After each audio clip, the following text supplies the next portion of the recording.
Hello, hello. Good evening. Welcome to the Fireside Tales with Indigo. That would be me. Oh, 1 second. Welcome to the Fireside Tales with Indigo. That would be me. Oh, 1 second. Welcome.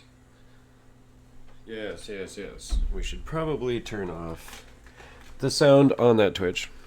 It makes it so much more easy. So, again, welcome to the Fireside Tales with Indigo. Yeah. Technical difficulties. We got to have at least one before we can really get the stream going. Otherwise, it's just not live stream D&D. So, all of that being said, last time we played with our adventurers, we discovered some sort of hissing noise behind a door, with these guys having a little side mission in this dungeon of trying to rescue a dragon, which is not always how it goes in D&D, so I'm very curious to see what happens next. They just got done fighting some goblins. They were successful in that defense, having just gotten to second level and being able to use some of their new abilities to defeat a force that definitely would have been much scarier previously. And in finding that success, they are in a chamber. Let's go ahead and switch that map over. Get the players over there as well. Go ahead and find yourselves. You should be roughly in the northwest area of the map here.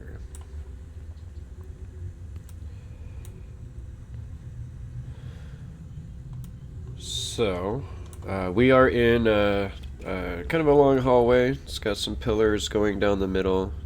They each have a brazier on them, and they are burning what seem to be some sort of like lit coal within them. There's definitely a hazy smoke that fills this chamber as you guys find yourselves. We are not in combat or anything of the like, so is there anything that you guys would like to do to start this off? I would like to mention to the rest of the party about the goblin that got away from me, and I didn't quite see what it was, but up to the northern passageway, he got away and something led him through a door. Okay. That's great. I love that you know it. But if that's the dragon behind the door, like Meatball says, I think this is more important, because if we just grab it and run, we've got the deal done. We're not quite done. We still got to get to the tree. Well, on the first part of the deal that lets us through the territory to get to the tree. You know what I mean? Yeah, I kind of want to see what this dragon is. So I'm straight over to where Gok is, and you're gonna take a shot at the door, or do you want me to? I'll let you do it. I'm kind of tired after fighting. Great. Did you get one of your spells to work? Or did you get that Eldritch Bolt to work yet? I don't think I hit anybody once with this. I think it progressively got worse each time you tried to cast it. It did.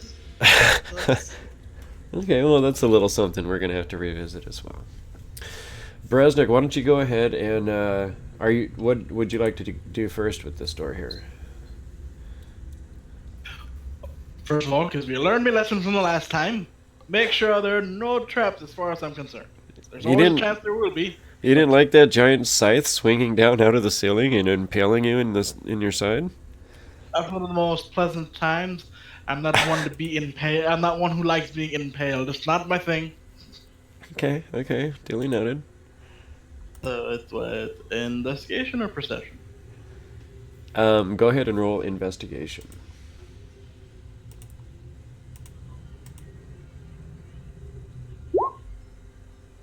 9. 9. Just trying to make sure I got this music on point here. Is that too loud for anybody? I know last time I was watching the playback, the sound effects and the music were a little bit too loud, so if anybody out there is watching, go ahead and let me know, and I will make an adjustment. So a 9 definitely doesn't seem to be trapped in any way. Just because I thought the exact same thing last time before getting impelled by a scythe. I'm still gonna be ready to, fall flat, leap, clear, roll to the side, whatever the fuck it takes. Okay. Alright, you're definitely on edge. Learning your lesson in the Sunken Citadel as you've gone through here is full of nasty surprises, to be sure. Yep, I'm never gonna trust the locked door again, whether I think it's free or trapped or not. Okay. That happens when I'm now gonna have recurring nightmares of being impelled by a scythe. Okay. So, go Just ahead remember, and... death comes for everybody. This is true. This is super true. Alright, so I'll pull up these tools and set to work. Go ahead and roll that dexterity check for your thieves' tools. And then to go along with it, there's Master of Locks. So I get a D4 added to it. Hey, Brasnic, can I ask you a question right before you do that? Mm-hmm. Meepo. I'm sorry, I should ask Meepo. I just want to have you hold on one second. Brasnic. Meepo, do you recognize the smell from beyond the... You see him kind of... He starts smelling. He says, no, Maple no smell nothing but goblin. Alright. Feel free to lead, Brasnic. I just wanted to give Meepo's insight. Okay. Alright, here we go. First I'll roll the D. There's that. And then the actual thieves. So we're going to be adding that 3 to... 19. 19. Good roll. You're definitely, you get down on one knee as you kind of hesitantly look around, kind of giving the doorway one last dubious glance as you set to work on this keyhole. Once you get in there, your training and your knack for this sort of thing definitely kicks in, and you're able to quickly find the right placing for those tools, and you hear as it unlocks. Wonderful. Nothing else happens. Nothing sticks out or swings out or tries to maim, stab, or impale you in any ways, shape, or form. Wonderful. The breath I'm holding is, I let go of the breath I'm holding, and, the slight phantom pain I feel in my side, and it goes away. Okay. And then I turn to Ratul and say, "You open the door," and then move out of the way. Okay. Roll a perception check before you do that, since you're right there. Yeah, well. Perception. 11. Okay. That's definitely good enough. You notice when you're there that even through the keyhole, it almost...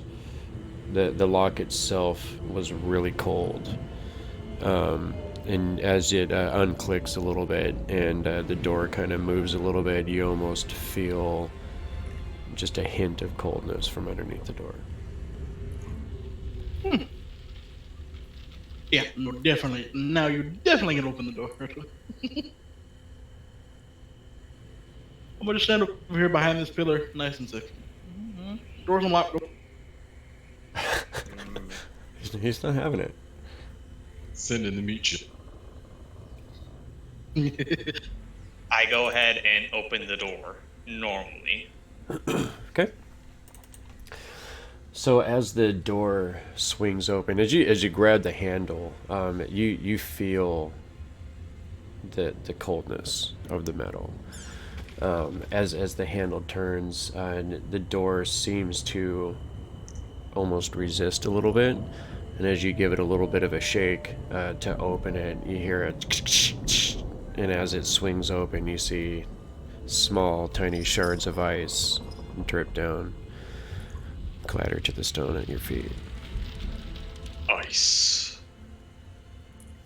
Almost as if something had tried to freeze the door shut. I'm going to cautiously push open the door slowly, but if I feel resistance, give it a good old shoulder nudge to push it all the way open. Okay.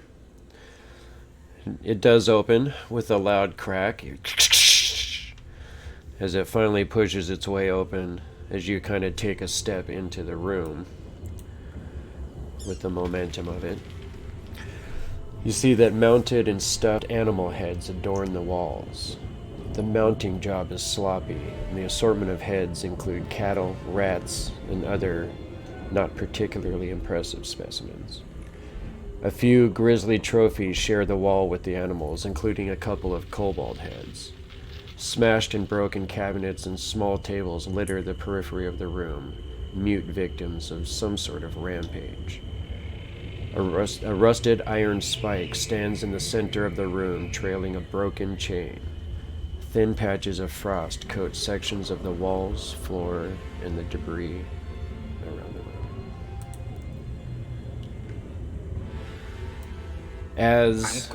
Okay, go ahead. I'm going to cautiously take a step forward, but land on my toes, as I do not know what may reside in here. A dragon! Okay. As you take a small step forward, you suddenly sense and hear some movement up into the darkened room to the left. And as you do so, you see these two clawed ends of what look to be white wings come up from behind this table that has been broken and set against the back wall. And a short moment later, you see these blue, glowing reptilian eyes peer out over the top.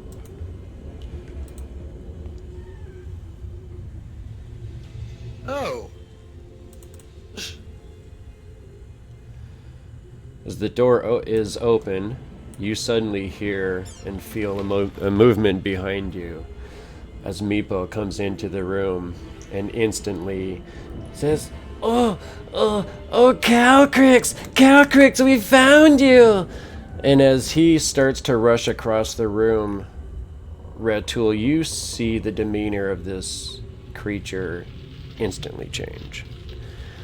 As you see its head instantly become alert and aggressive, and you see the eyes narrow down as it whips its gaze over to the kobold with a look of intense hatred.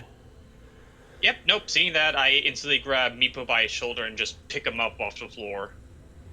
Okay, everybody roll initiative. Oh. Okay. Oh, well, shit. So, the thing that's supposed to help us didn't help. Well, no, we're retrieving it, and no one said it wouldn't be hostile. Make sure you grab those tokens. We just didn't know that it hated Meepo, apparently.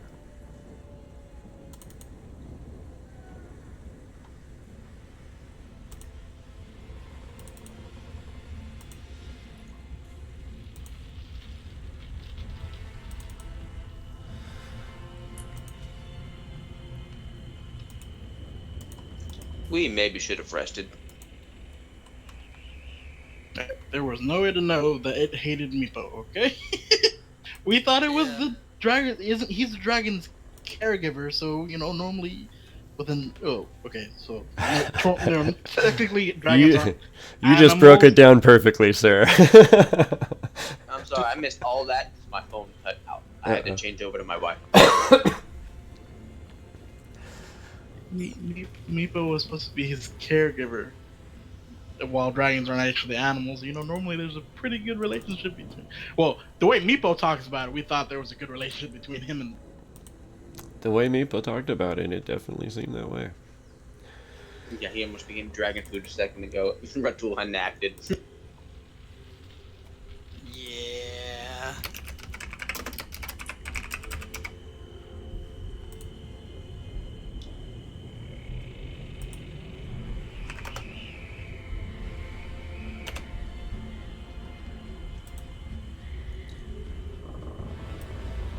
So, guys, we're fighting a dragon, and you know what that means. Lair actions. Oh, bollocks.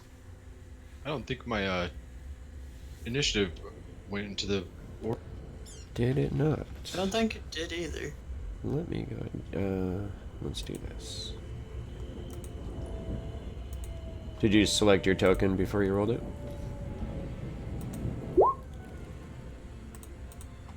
I might not have. I had my token open though.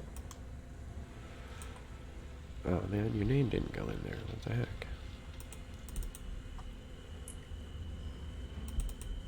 Oh, it's there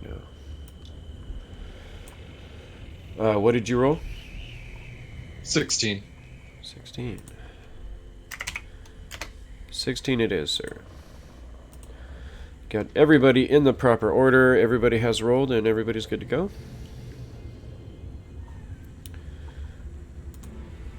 Looks to be the case. Okay. So, a white dragon's lair.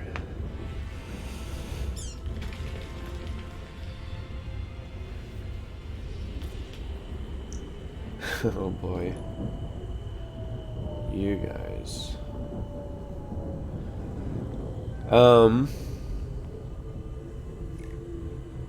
Okay.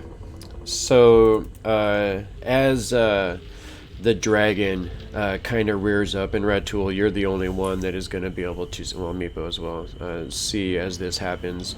You see it start beating its wings and slowly exhaling. And as it does so, you see this almost an opaque mist, freezing mist, start emanating from this creature.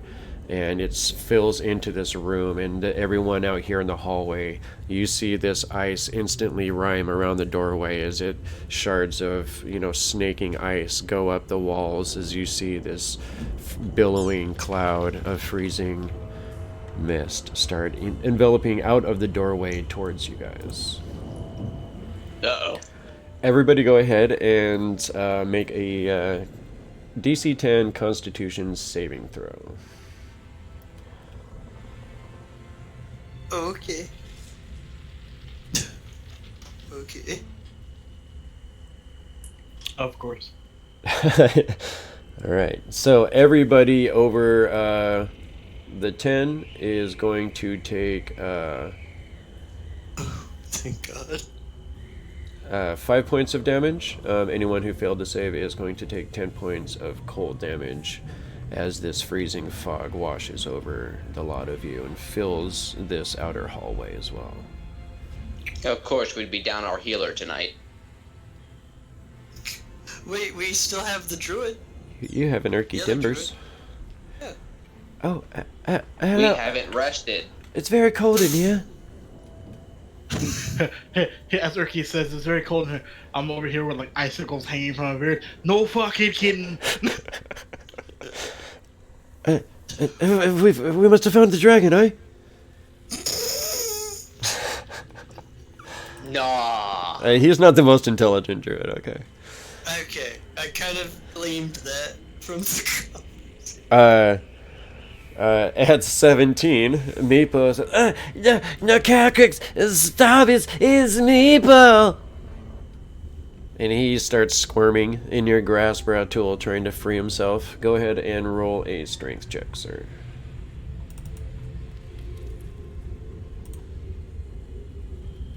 Against a 15. Strength check? Or Strength or athletics check? athletics, as you wish. You definitely, he squirms and he squiggles, and you kind of have to, get a little intense with your grip, but you manage to hold on to the little guy. That will be his turn. Let me go, you're scaring her! Grybek, what would you like to do, sir? Alright, I'm gonna run into the room. Okay. So that would be a movement of 15 to get in there. You still have 15 feet left, and that's what you see.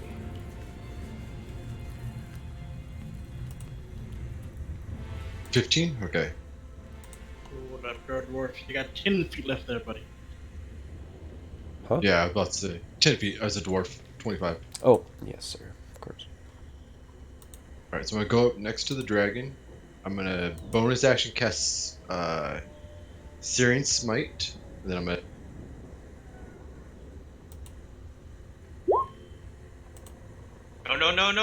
No. You're yelling that out as he's swinging? That is out of character, but at the same time, Ractu's like, no. Okay. So as you swing in towards the dragon, your foot kind of slips just a little bit in the frost, and as your hammer comes down, it manages to kind of like just jerk back a little bit, and your hammer slams down into the desk that the creature is hiding behind. Alright, that is all I can do. You said it was like a flame strike or something, or just a regular warhammer hit? It just means the next time I hit, I'll unleash a Searing Smite. I see. Okay, so would it have done that to the desk? Is it just whenever it makes contact, or like when you actually hit a monster or whatever you're aiming at? It just says next time you successfully hit. Okay. Okay. As a DM, you could rule that. Yeah, no, that's fine. It does definitely leave it like a little scorch mark, on the desk itself, since the warhammer is, clerically infused with your fiery might. Definitely singes it a little bit, and the dragon takes its eyes off of Meepo and kind of notices that and looks at you and kind of narrows its eyes, but it definitely fixes its attention back on the kobold. And now that you're in here as well, you can see that it is definitely fixated on that at the moment. Would you like to do anything else, sir? Nothing else to do. Okay. Mr. Brasnic.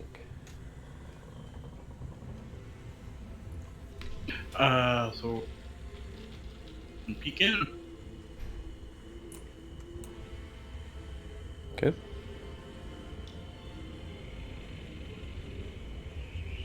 Actually go in and then move over here to this corner. Yeah, and of course, yell out, "We're looking to disable, not kill, because we still need it alive." Oh, and then I will. That was 5, 10, 15. I'll use the bonus action that I now have to cunning action dash.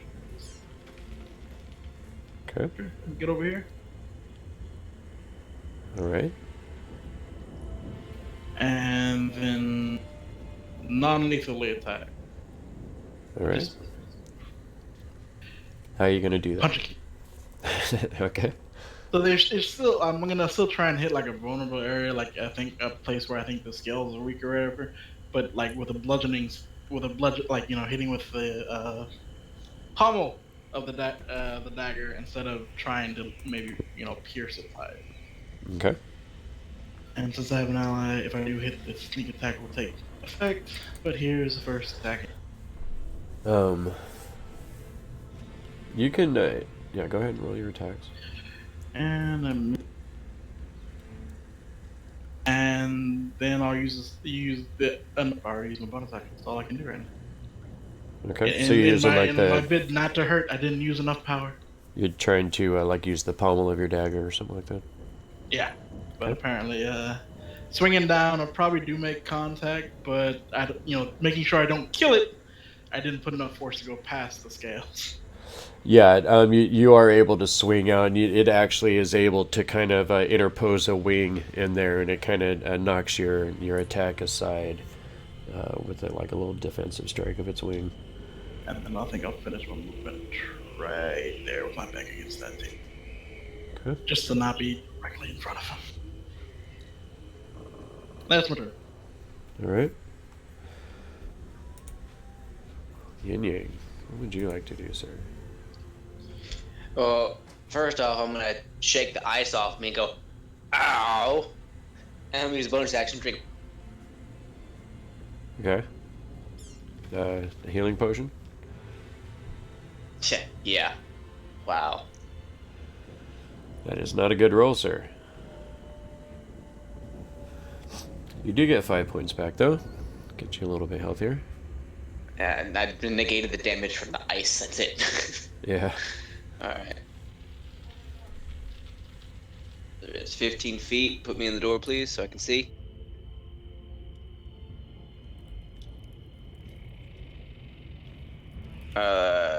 And then I overheard them say, I guess we're trying to knock it out, so I guess disable it at the moment. Yes. I'll look to Meepo and be like, it don't look like it likes you. Calcryx Meepo, friend. I forgot to roll for Meepo. Let's see if Yeah, you're stuttering. Meepo stutters. Ah, crap. Meepo probably doesn't have a lot of health. Meepo doesn't have a lot of health. I mean, I kind of thought Meeple was the tank of the party, honestly. You see that he does definitely look very much worse for the wear from the cold mist. He seems to be shriveling up on himself, and he is definitely covered in frost, and he's shivering as he's talking to you, and that's why it sounds like he's stuttering.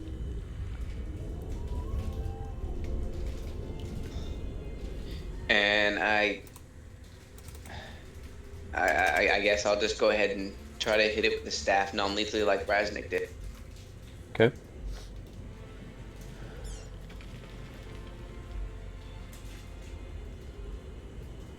$14. 14. Again, you see it's able to kind of get its wing in the way as your staff comes down. It seems to kind of like be curling up behind its wings, almost like a defensive shield, and it's able to get one in the way just enough to deflect the attack. Okay, well, seeing that, I'm at 35 feet, I think. So 5, 10, 15, 20, 25, 30, yeah, 30.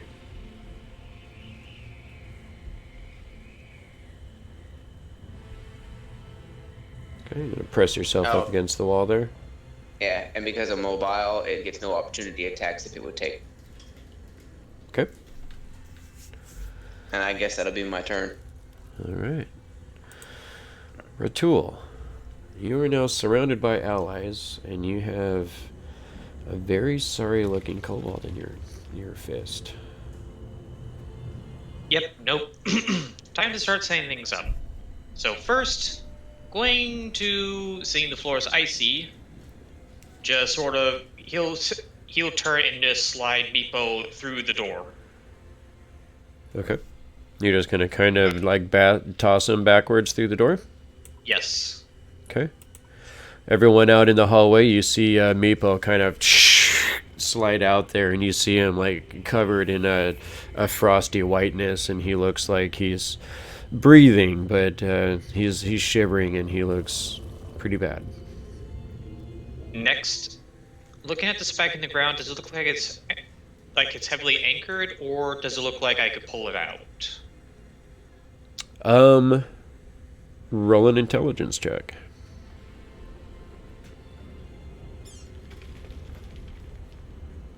Yeah. I mean, you feel like you could pull that out no problem. Good, because that's exactly what I'm going to do so I can go on and grab that chain. Okay. Do that. You're just gonna give it a good yank? Yep, just a full-on Herculean pull. Okay. And you're using the chain to do that? Yes, I'm using the chain to help give me some extra leverage to sort of help pull the spike out. If I can't just break the chain off of it. Okay, go ahead and roll strength or athletics is at your leisure. Huh. Well, that's right what you needed. As you start, you grab a hold of this chain and you wrap it around your forearm a couple times. As you grab it with your big meaty hand, and you grab it with the other hand, you guys see this monstrous orc, like every corded muscle in his body just suddenly tense up. It almost seems to widen him by another 2 feet. as the massively muscled form strains. You see this chain go taut, and you think for a second that there's no possible way that anything could resist the might of this creature. As the stake in the ground almost seems to start quivering a little bit, suddenly with a loud audible snap, the chain breaks apart right where it's connected to the spike, as you kind of take a step backwards a little bit just from the effort of the pulling on it and then having it suddenly release on you. But you do now have this large section of chain in your hands. Perfect. Did that cost me my action to basically break the chain, or was that a free action? We'll say that was the bonus action. Perfect. Now, with that chain, with a good grip around one of my arms, I'm now going to rush the tiny white dragon and try to chain its mouth shut, considering that's where I saw all the frost breath coming out from it. Okay. So basically a grapple. I'm trying to grapple the dragon. Most D&D sentence ever. It was I who grappled the dragon. This will be a tale to tell your little orc grandchildren one day. As you guys are getting closer to this creature, you can definitely get the sense that it is a younger dragon. And those that would have any kind of experience with these creatures would know that it was a wormling still. So go ahead and roll that attack, sir. Wait, attack, or would this be a contested check of strength? Grapple is contested check, usually, yeah. Yeah. Still technically considered an attack, but yeah. Yeah, that's It wasn't wrong. let's go with an unarmed, your great hammer fist attack. And then we'll do the strength check to see if it breaks free. Alright, come on, fist, don't fail me now. So as you approach this creature, and it definitely is giving you attention. You saw what you just did to that chain. You do, now that you're getting closer, you see kind of a collar around the creature's neck, and a broken end of the chain, and you think that it also was able to break that thing. As you get closer with that chain, it definitely narrows it. The creature narrows its eyes at you, having been a prisoner of that once already. As you come in and try and get the loop around its head, you see it kind of, lizard/snake-like dance its head backwards, and the loop just barely misses. It like hits the top of his head, and then it kind of just angles its face a little bit, and the chain slips down its face and then off of the creature. Very, very close.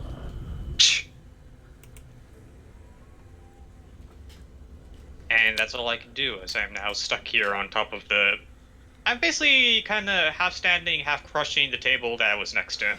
Yeah, you're definitely filling that whole space. From floor to ceiling, almost.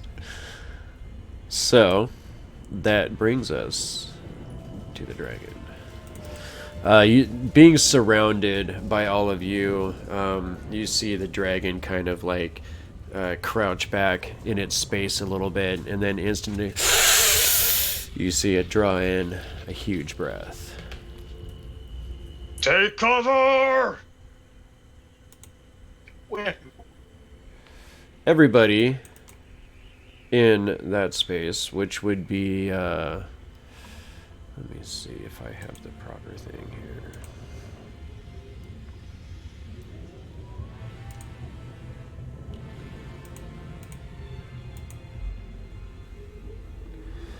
We will just have to use one of these here.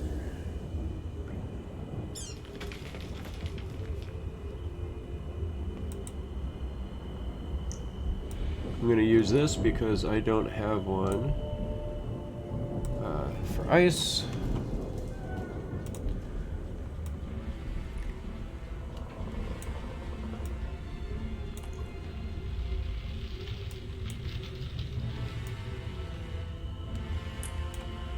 that's not even big enough, is it? It's just one square. It starts if you put it onto our tool. It's big enough. Huh? You took out. That's 16 feet. Ah, you're right. It's weird. It's not shaped right. Am I wrong? Am I saying it wrong? No, it's right. It's just you make it just a little bit. Well, it's supposed to be like that. Yeah. It's one square. Whatever direction it's facing, it's one square, then 3 and 3 for a 15-foot cone. Yeah.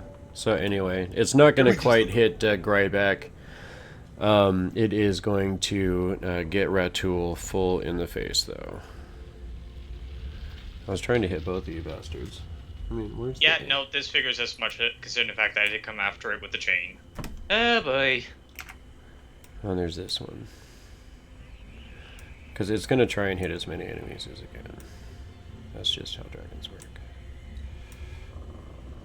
See, that's not going to hit Ratul, though.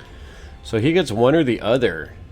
Ratul is definitely going to be the target on that. So go ahead and roll against that Constitution, sir.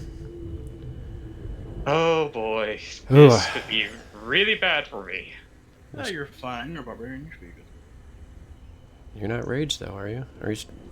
He's already at half health. No, he'll only take half. That was a heck of a Constitution save, though. So we are going to do 5d8. If it does more than 20, oh boy. On a failed save would be 26. So you are going to take 13, sir.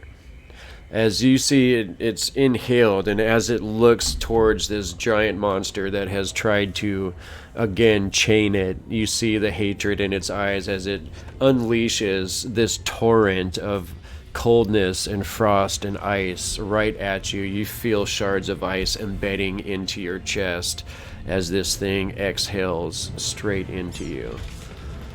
Yep, and with that, Ratul stands there for a moment.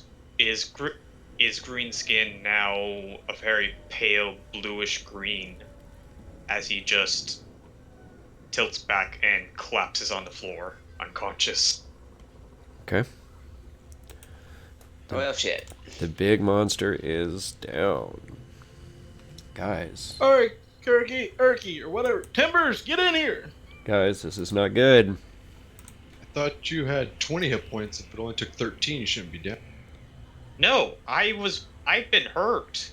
I was down to 10 after the little fog breath there. Oh no.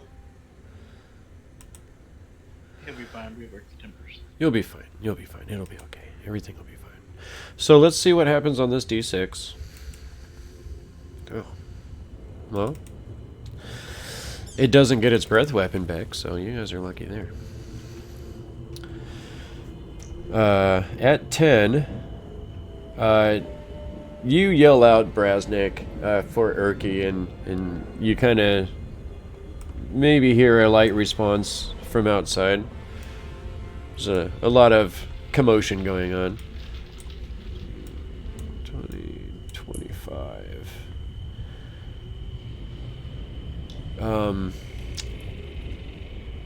But to be honest, I don't see him moving past Meepo right at the moment. Being a healer in the way that he is, he would definitely see Meepo in the situation that he's in and reach down. Oh, are you okay? Are you okay, little guy? As Meepo, you see the color kind of come back to his scales as he's able to kind of move around a little bit again. Calcryx mad at me.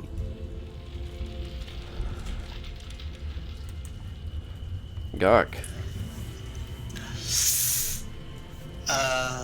Can I see anything from here? with my tiny height, I'm assuming I'm the same size as Meepo, so I probably don't. I mean, I can't get in there either. You can push get. Meepo out. Yeah, you can get past him. Okay. That is what you would kind of see through the doorway. You would, if you're. Are you gonna go in there or stay out in the hallway? Okay, I'm gonna get in the doorway. I'm gonna be right where I am right now, or where you have me. Okay. Okay, and I'm going to try to Eldritch Blast the dragon non-lethally. Okay. Okay. I'm gonna let you do that because you're a goblin, and that probably makes sense to a goblin. Yeah, that would make sense. I'm gonna Eldritch Blast it non-lethally. So Even though I want to kill it for, like, just... Gok wants to kill it, but he knows that it's like, I was already in hot water already with everybody else, and I don't want to get screwed over again, so I'm gonna try to not kill it. So as you're over here self-talking, Uh-huh. what? These guys gonna get mad at me if I kill it, but I want to kill it, and I'm just gonna Eldritch Blast. And as you do the Eldritch Blast, as you're like feeling, you're gonna go to summon the energy again.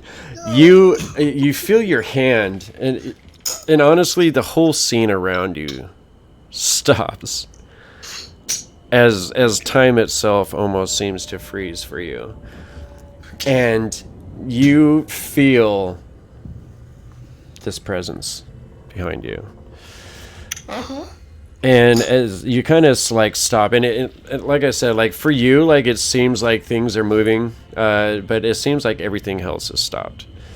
And you kind of like just feel this presence behind you, and as you kind of like very, very slowly start turning your head and looking out of the corner of your eye, you already see/sense the outline, the presence of your patron. That's awesome. Great. And you hear, Gok, why haven't you killed them yet? Can I add something here? Yep. I'm gonna, because you said I was freaking out and stuff. Okay, Mhm. I would just imagine like Gok was channeling the spell, Uh-huh. and then when he hears his patron, he just like goes, "What?" He fires the spell, and then it just goes. Yeah, so as you're like, what? As you fire the spell, it actually goes into the ceiling. And as it hits the rock above you, like a bunch of loose stone comes crumbling down on top of you. You do take 1 point of damage from the stone that tumbles down on top of you from the ceiling. And you still feel that presence there.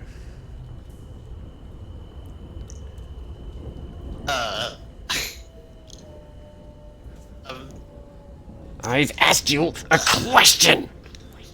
I know, but this really isn't a good time. You don't have time for me. No, that's not it. It's just that, you might not have a follower soon if the dragon has anything to do with it, and I'm gonna point the direction of the dragon that's probably gnawing on Ratul's body at this point.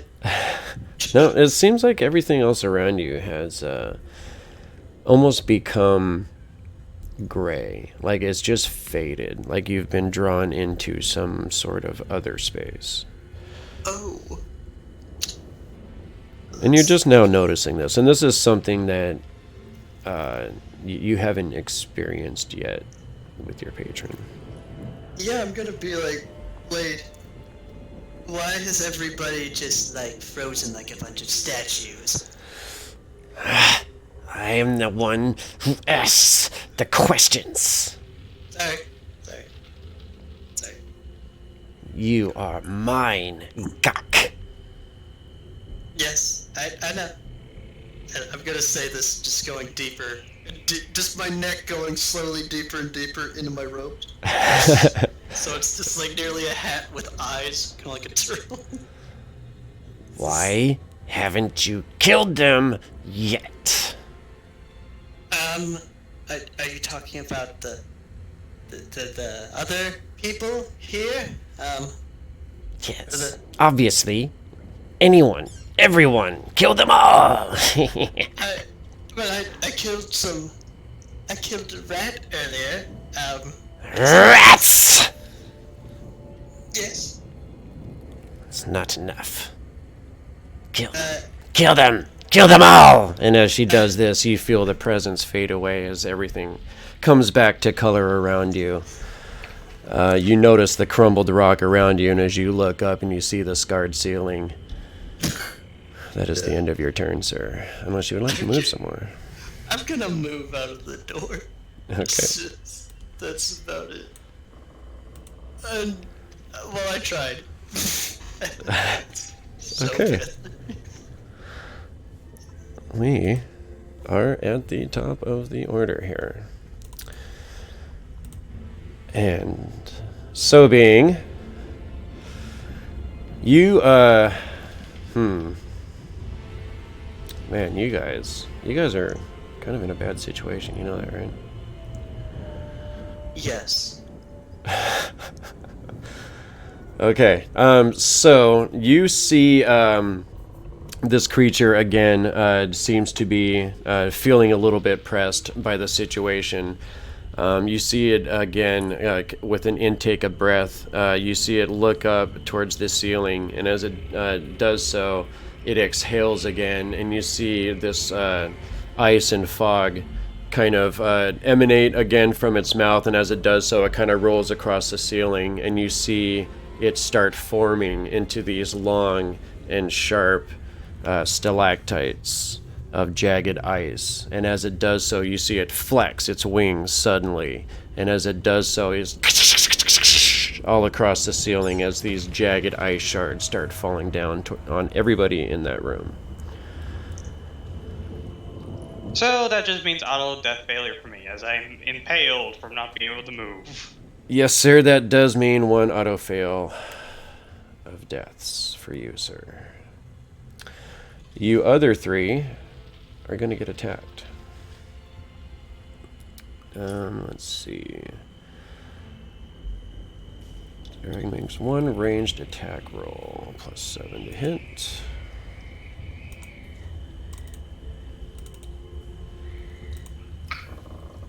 So making range attack rolls is disadvantage.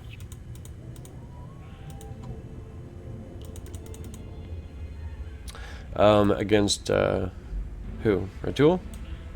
And if he's making a range attack roll, he has a disadvantage against anybody because he has people within melee threatening. I know, but it's a lair action. Oh, okay. If it's not actually the creature making a range attack, but like stalactites dropping everybody. No, that was just all for dramatic effect. Okay. Well, that's going to hit someone. I am just going to do a... that was against Grybek. This next one is going to be against Brasnic.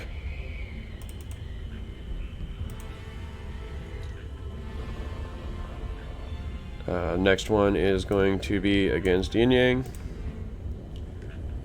And then Ratul is going to be auto hit, sadly. So, does that hit all you guys? Yes. Mm-hmm. Yep. Yes, yes, and yes. Okay. So you guys each are going to take 10 points of damage, piercing damage. And I'm down. Good lord. Okay. Is it? I think it's just gonna be me and the druid left, and then Meepo.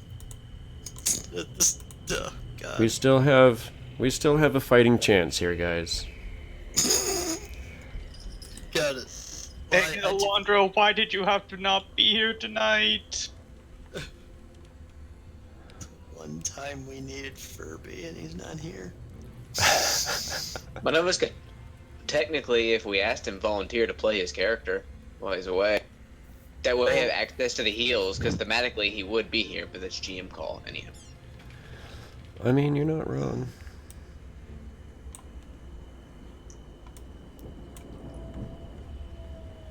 We have Urki who replaces Alandro.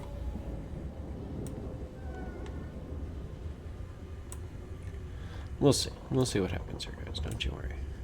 GMs have tricks. So, with that being said, I mean, it's a dragon fight, guys. You know, even at low levels, they're mean. And we also came into it right after the goblin fight. We didn't rest. That's what's really screwing us here. There might be some truth there. At 17, you see Meepo kind of pushing himself up off the ground, and looking back in there. I don't understand why Calcryx so mad. And you see him crawl his way back through the doorway as he's getting back up to his feet. He says, "Calcryx, stop!" Grybek, what would you like to do? All right. Is giving somebody a potion an action or a bonus action? I think that's a bonus action, isn't it? If To you feed somebody else a potion is an action. It's a full action? Okay. To drink one is a bonus. Right. Okay. Then I'll drink myself. Okay. Was that 2d4 plus 2? I believe so.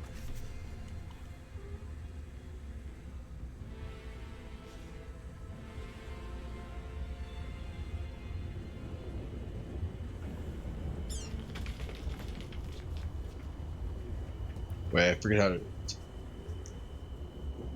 You can use the dice roller if you want. But that'll flash bar. Alright, so 5. Wow, you get the exact same potion roll I did. They don't. Wow. Okay. His potions are low quality. Okay. As my action, I'm going to cast Cure Wounds on Ratul. Okay. Cast that spell. Come on, big money, big money. Alright. So, Ratul, you suddenly blink, your eyes open, as you see the face of Grybek leaning down over you. You see him withdrawing his hand as the priestly magic is fading. You look down at your body and you see shards of ice sticking up out of your chest and torso. You see frost covering your body as the dragon is above you now as you lay across the desk. Alright, if I move, am I going to take an opportunity attack? Yes, sir. If it chooses to do that. That means I'm standing my ground. Okay. And that's my turn. All right. Move out of its attack.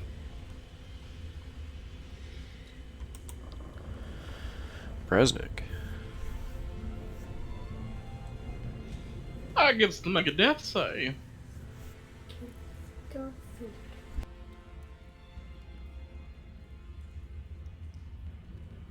Okay, success.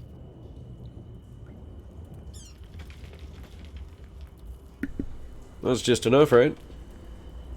Just enough for one. There you go. All right. And that is a quick turn for you. Yin Yang. I'm looking rough. Like, that ice freaking hurt. I'm damn near frozen. My lips are blue, and I'm shaking. The urge to run hit, but then I saw Ratul wake back up. Seeing Grybek able to bring him back, and then I guess I'll just come in and try to hit him real quick with the bow staff. Pretty much just come down the back of his head, trying to knock him out, hit him as hard as I can. Okay. With the overhead swing. Give it a shot, sir. Good lord. Oh, the 9. I mean, if you guys would just hit the thing, it would go better for you. Duh. And then I guess an unarmed strike is a bonus action. What was that? Someone is very digital gamer mode. Oh, I'm going for an unarmed strike. Oh, nice. Okay. So you miss with the staff. You slip a little bit on the ice as the staff goes wide, but you manage to find your footing, and you lash out. How are you trying to attack him with the unarmed strike? I would say getting mad. I'm pretty much just gonna roundhouse to the side of the temple. Okay. So you miss with the attack, but you're able to take the momentum as you spin around, and you lash out with your foot. That is max damage. What? That is essentially... Wow. As you lash out with your foot for 11 points of damage, you see the dragon snap her head to the side, and she kind of like, shakes it off a little bit and kind of looks back at you, and a little bit in surprise with the vicious strike. And seeing her eyes fixate on me for a second and go, yeah, no, and I'm out the door. You going all the way out? Oh, yeah. Rest of the way. Wherever you want to go. You're like, I'm out. Peace. Okay, and that's the end of your turn? Yeah, I got 25 more feet. I keep forgetting about push to talk. I was talking the whole dang time. Oh. But yeah, so no, I'm out of dodge. Like, doop. All right. Getting out of range or whatever that ice was. Sounds good. You're a hurting unit. Ratul, speaking of hurting units. Yep. At this point, while the dragon's just looking at this place where Yin Yang once was, Ratul just rises up in full build. Takes the chain in both hands, gets behind, and tries to basically pull the chain through the dragon's mouth, basically to bridle it. Okay. Going to try for a grapple again. Go for it. Same as before, roll an attack to see if it hits. Yes, sir.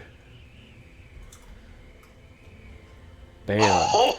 As you get up off the ground, the anger in your eyes, the frustration of this battle, as you leap, you actually full physically leap over this dragon with such agility for such a large creature. It's pretty mind-blowing for those that are able to witness this.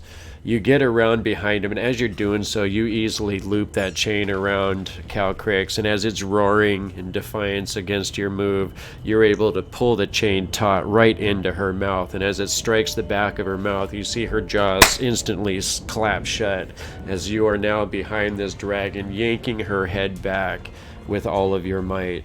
Go ahead and roll that damage, sir. Okay, there is no rage. I forgot to turn that off, but that is 8 damage. Times 2? Oh no, that was the extra roll, right? Yep. Okay. And the best part is, I still have a bonus action. Okay. You see it's fighting against you with everything she's got.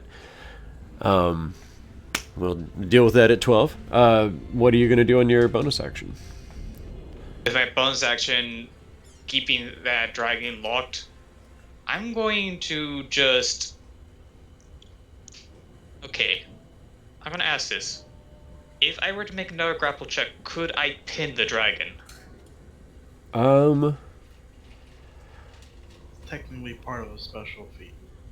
Yeah, never mind. I thought I could ask, but you're right. In that case, with the dragon's head now reared all the way back, Ratul is going to grab the other chain, keep the chain now locked with his right hand, and with his left hand just bring it down on top of the dragon into the floor. Okay. For real hammer fist. All right. Yeah, as you grab it with your hand, you're easily able to just kind of windmill your left hand, and as you bring it down on top of her skull, you're easily able to connect with her being in the position that she's in. Go ahead and roll the damage on that. 8 points. non-lethally though. But basically, Raktul is just putting this dragon into submission. Yeah, and at this point, you see, as the hammer hits down, you see her head actually go down. Her whole body kind of like crumples down a little bit, and her head slams against the concrete, the floor, and she is able to kind of like lift it up again, but you can tell that she is definitely pretty weak at this point. And holding my fist on top of her head still, I just lean down with the chain still bridling her and just whisper, "Heal." Okay. Let's see. Let's see what she thinks about that.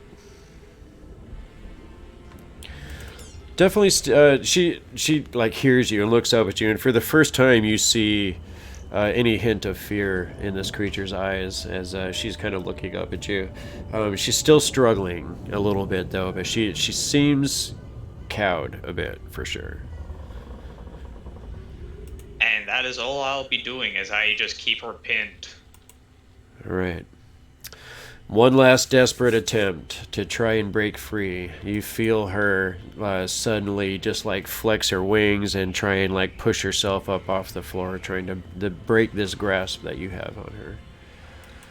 Opposing athletics? Oh. She's in weak mode, sir. Go ahead and roll that athletics check. Easily, as she's struggling, you're just kind of holding her down there, and again, yield. As she's sitting there, you see her almost like you can tell she wants to keep struggling, but then just instantly she just slumps, and you can just tell that the fight has gone out of her. Good dragon. Okay. You see Erky come into the room as he kind of pushes past Meepo a little bit. Excuse me. Is it over? How can I help? I'm here to fight the dragon. Ow! Kill the dwarf. Of course. 25. As you see him come over, he's kind of like looking at the dragon out of the corner of his eye and looking at Ratul atop it, just like, what the fuck? As he goes over towards the dwarf. And we are going to cast 10 points of healing energy. Fills Mr. Brasnic. Seriously, this man's a healing machine. As you open your eyes, you see the face of the little gnome above you. Hello. Are you all right? Did you kill it or did I not kill it? You went digital, sir. I didn't understand you. We didn't kill it, did we? No, I don't think so. She's still breathing. Alright, well, thanks for the land. I get up. You guys didn't kill it. And I never want to punch dragons again. Yeah, no, you just see Ratul full on, like almost giving this dragon a full body Nelson at this point. I'm just gonna slump up against the pole here. Okay. Gok. We'll just finish this out and call it good. Yeah. Gotta say. So, I'm assuming the dragon is detained. Out in the hallway. Oh, I'm sorry. I'm gonna ask Yin Yang. So, it's okay if I do that? Or is he dying too hard? Is he? I'm just gonna give him a really harsh, evil look. I don't fucking know. I ran and almost killed. I think it killed. I don't know. Are they alive? Okay, let me check real quickly. I'm gonna walk over to the door, check to see if people are alive. Hey, As you peek through, you see looks like there's ice everywhere. Definitely, the battle obviously results of that. Looks like everybody is up. You see Ratul looking very very bloody with melting ice shards stuck into him all over the place, but he does seem to have the dragon under control and pinned to the floor. whew. I'm gonna say, good job, guys. Did great. I cried. Man. You, I'm gonna, Gok's been having traumatizing last couple of weeks. I mean, the first attack I do is a critical fail. So it's pretty bad that I didn't hit anything. We're just keeping up the thing of your Eldritch Blast getting worse with each one, that's all. Like, it's okay with my character. He's still new to this magic thing. He'll get better with time. Yeah, Get yeah. better. Yeah. We can only hope. I mean, you got your mission to fulfill. I guess since since I don't want the dragon to get out, I'm gonna give Ratul my health potion. Even though I want it, it's like, I mean, I could either die with it frozen or just give the guy who's wrestling this dragon the potion. Hope he's okay. Okay. Just Yeah. hold tight, dragon. Take a quick rest, and then we'll get the hell out of here. Yeah, so, I don't know, I guess if Ratul wants to drink it, he can. Otherwise, So, you guys see Meepo start walking over. I'm Good. going to lessen my pressure a little bit on the dragon, but basically still give it a very firm sort of press with my other hand to basically make sure it remembers who's in charge right now. Okay. As you're doing so, you see it had kind of started struggling a little bit when it noticed people walking over, and then as you do that, you see her kind of like look up at you out of the corner of her eye and look over at Meepo again, and then again kind of slump against the floor. As she does so, you see Meepo kind of step a little bit closer. As he's doing so, you see him like hold his hand down. He's like, here, Calcryx. What are you doing? Oh, it is how I get her to come to me. Okay, just to point out here. Are treating a dragon like a hound? What he said. What do you mean? And you see Calcryx kind of a little bit. But it actually, you see her kind of look up at you after you say that, Ratul. And you see the intelligence there. And it almost seems like she agrees with you.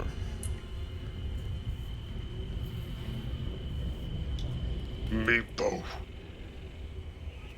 There is a clear difference between the wolves of the forest and great beasts like dragons.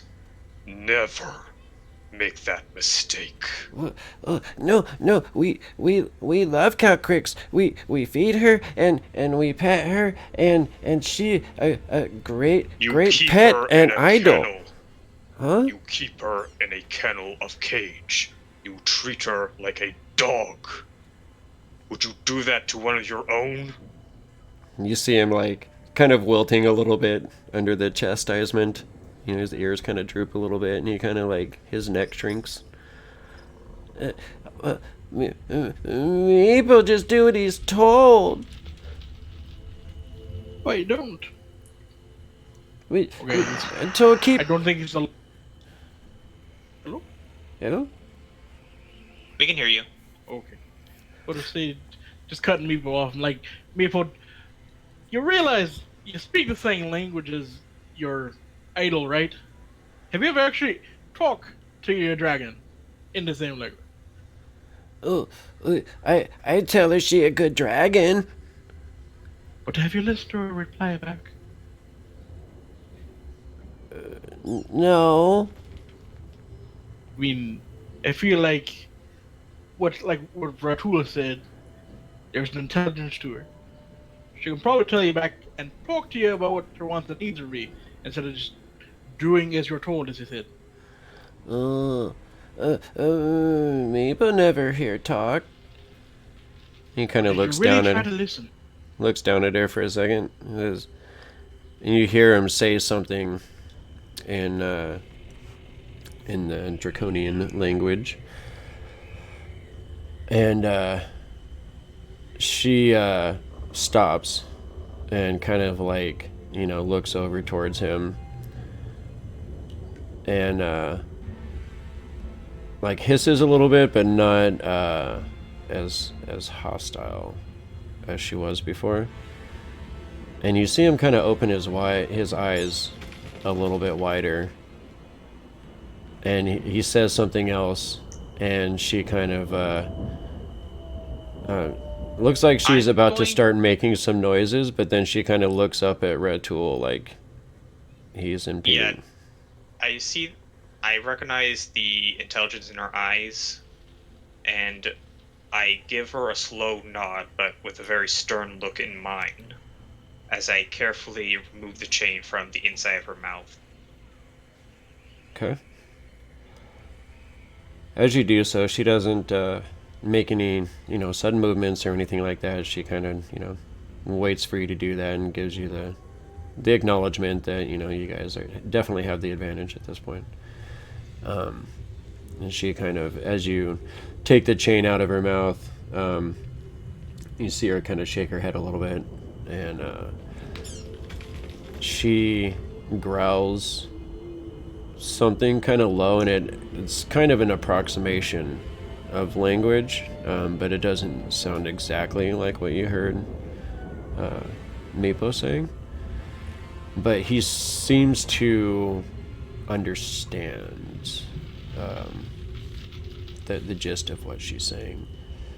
And his eyes actually go really wide at this, and he says, she learning to talk. Oh, Meeple's so happy. She'll probably learn more if you're willing to teach her and treat her correctly. Yeah. Wait till I tell Yusdrael. She'd be so happy. And you see the dragon kind of narrow her eyes a little bit when Meepo says this. Meepo, who taught you how to treat the dragon? Well, Yusdrael says that we keep her and we train her and we make her our guardian. Meepo, if she told you to look after a kobold, to treat them and feed them and train them to be your guardian, would you do that? Yes? Your fellow kobold, one who knows, who can speak, who has their own opinion. Well, Meepo not put him in cage, maybe.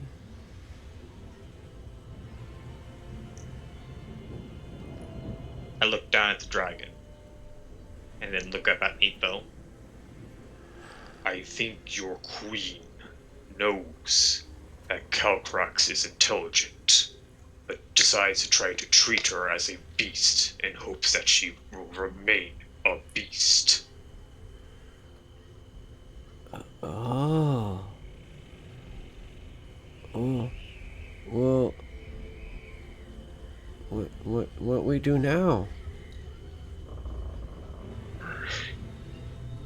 If you were to take Calcryx back as your own, you will treat her like you would your own queen. Oh. Oh. Yeah. Oh, Meepo understand now. Good. Because if you don't, I will take Calcryx. Understood? You see the dragon kind of look over at you, tilt her head a little bit, just kind of study you for a moment. Almost like she's considering it. I think maybe we should ask the dragon what it wants. Do you say that in What if character, she- or Oh yeah, it's in character. You see her look over at you, Grybek. Almost like a sigh of frustration from her nostrils. But like in agreement, kind of sigh of frustration. realizing that probably is getting uncomfortable for her, I will go ahead and unmount her back, making sure to not making sure that I didn't really sort of mess her wings up too badly when I have her pinned. Mm-hmm. Okay, so you kind I don't know of... if you saw or not, but a little bit ago I asked you to pull me in the room. I kind of would have stumbled inside. I may not be speaking, but I'm in the room. Oh, sorry about that, bud. Okay. So you disentangle yourself from her and kind of take the chain off of her and whatnot. She's kind of stands up a little bit and kind of stretches herself, kind of flexes her wings a little bit, you know, just getting comfortable. And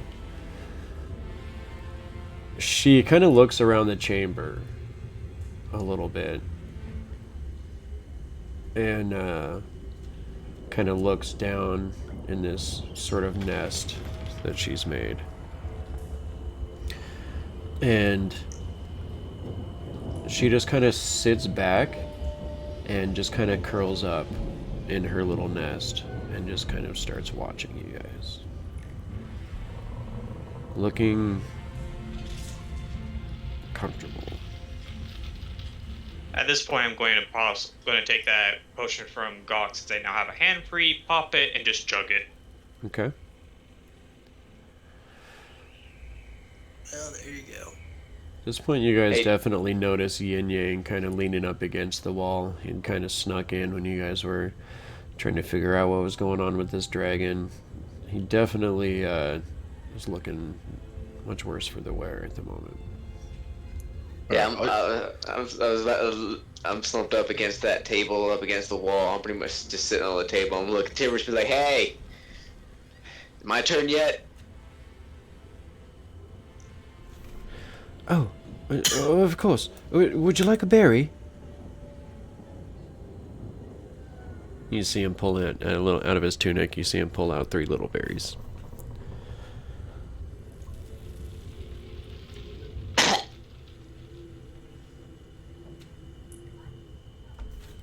Push to talk. Fine. Oh no, I don't know if you heard I cough. I was Yeah. like, Okay. and I was like, I paused on purpose. And I was Yeah. like, fine, because I see everybody else's wounds are like somewhat closed, and he hands me berries, so I know the difference because I've seen him. I'm So sorry. I take the berries thankfully and eat them, I guess. I'm running low on magic for today. I'm gonna use my last spell just to throw a cure wounds on him. Okay.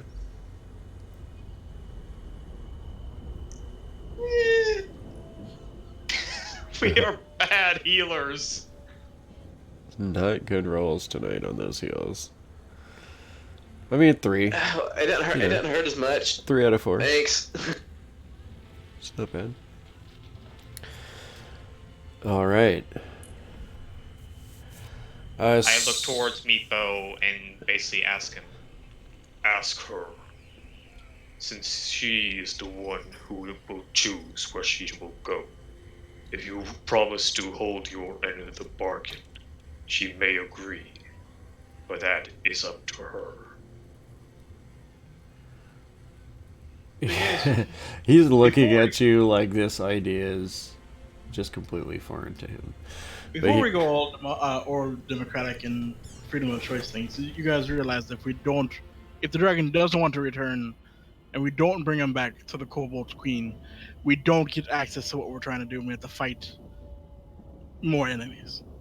Because that was the deal. We bring the dragon back, she lets us through. I mean, we've got a dragon. I would feel kind of bad sending a dragon to go be a slave again. But no, I mean, if the dragon decides not to go and we don't have passage, we're releasing her. We could ask a favor, and I'm sorry, Meepo, but if they attack us, we have no choice. It really is truly the dragon's choice, and we still need to get through. Yup.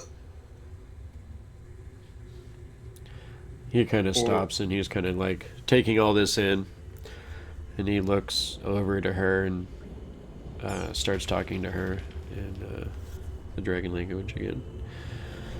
And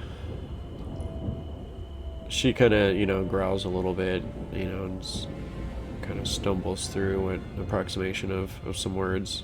And they seems like they have kind of a halting conversation, and he finally says, Calcryx want to stay here. And he looks like just really confused and defeated, like he just doesn't know what to do. Stay with her. That may be I imagine she has no other connection with the rest of the kobolds. This is goblin territory. I can't stay here. It won't be goblin territory for long. Do we intend to take care of the goblins? But I really don't think they'll mess with her.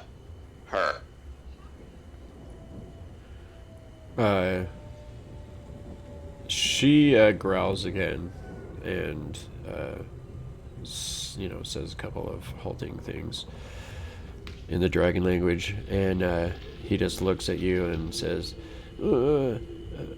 "Bugbear."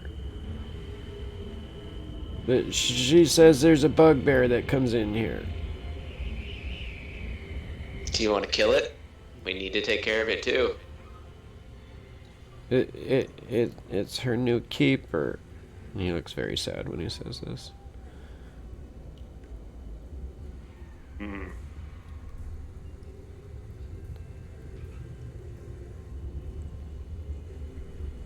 Wait, she's accepted the bugbear as her keeper?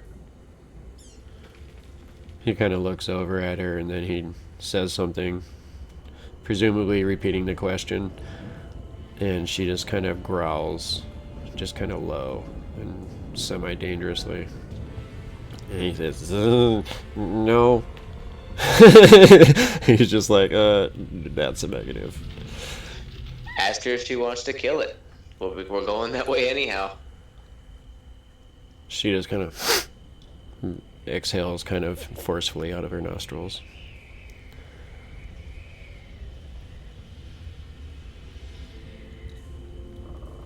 Lots of goblins to eat on the way there. Or I think she wants it's a yes, but she'd rather stay here than going back to the kobolds. But also, guys, I thought this was gonna be a bag and run type of thing. We're all real hurt. The goblins still got away from our friend earlier. We need to move. We don't have to go back to the kobolds exactly, but we need to, move from here. None of us, I think, are actually full on. We're all sort of wounded. I think we need to get out of here for a while. At least the immediate area. Wait.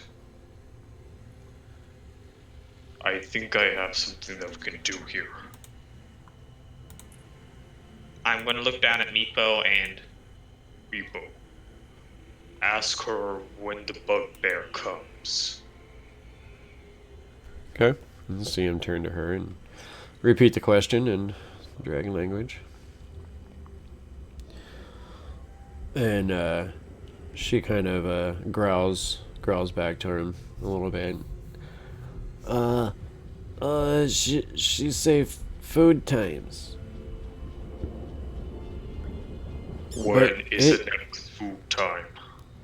He again says something to her, and he says, It's been 2 days.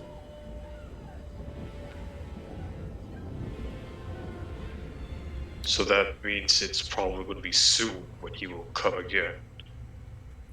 Yeah, but they know we're here now. You really think they're just gonna come back through? You see her kind of looking at the lot of you. And she looks around the room a little bit, and almost kind of seems like she understands the situation. And you see her kind of start to move, like she wants to make her way around the room. You see me. I move to the side to let her pass if she needs to. Okay. You see Meepo kind of stand out of the way too. She kind of gingerly makes her way around the room. You can tell that she's still kind of feeling the blows that she took and the crick to the neck stuff. You see her kind of come over here, and as she gets a little bit closer, she kind of looks at you, Yin Yang, and then you see her almost nod towards the other part of the room, like she wants you to move. And then she fixes her gaze upon you again, until you do so. So as you step aside, you see her kind of turn away from you, and she looks back at the door, and she kind of takes a breath, and you see her kind of look up at the ceiling again. As she starts to exhale, you see the frost coming out of her mouth, and as it does so, it kind of hits the ceiling and then starts rolling down the wall. And as it does so, you see it instantly start creating a wall of ice across the doorway and part of the wall.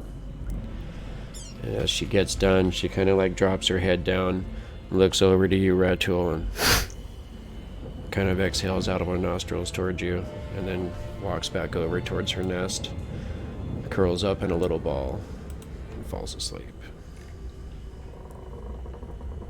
I think that's a sign for a rest, boys.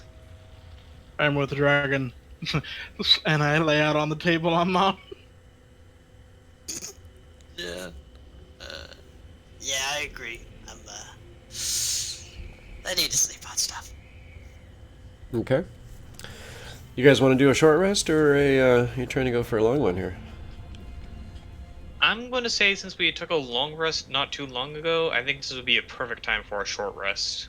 Yeah, I think this is a short rest because we woke up and pretty much fought the goblins. It's true. I think Erky's the only one that really blew through his magic.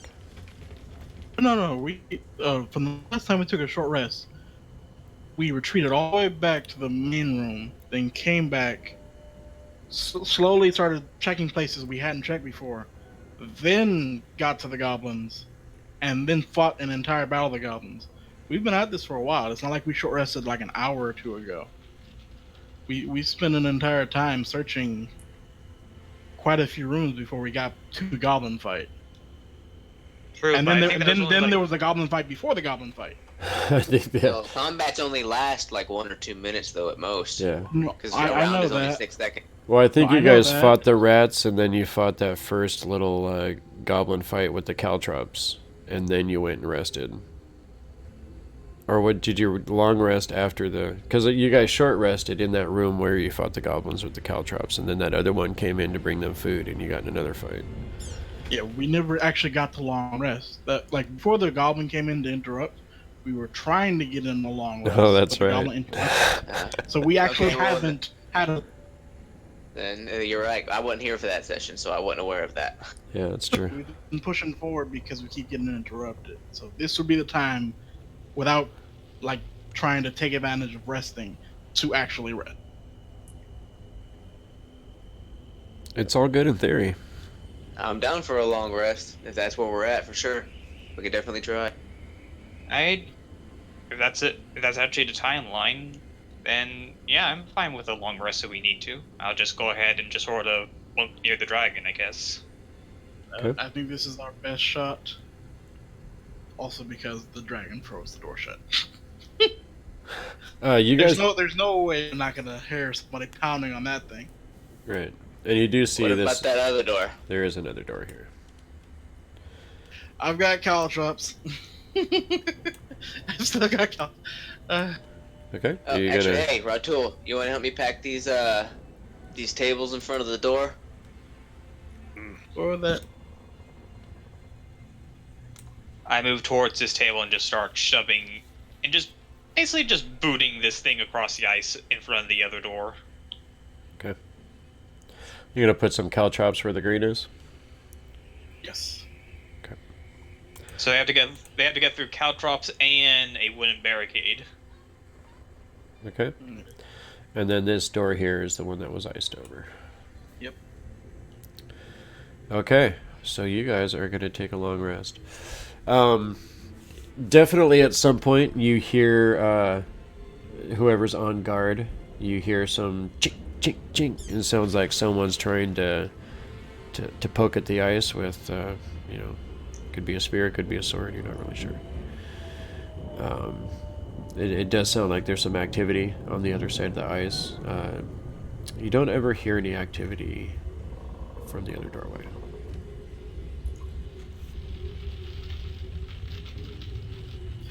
I'm probably with Brasnic. There's no waking up because there's a dragon. If they get through the ice, the dragon will know, and if they get through the ice, we will all know. Plus, it's still a dragon. So I feel like this Bragnus is gonna feel since before getting grabbed by the goblins. So with the whole activity outside the ice, it's just like turn over, mumble something, and go back to sleep.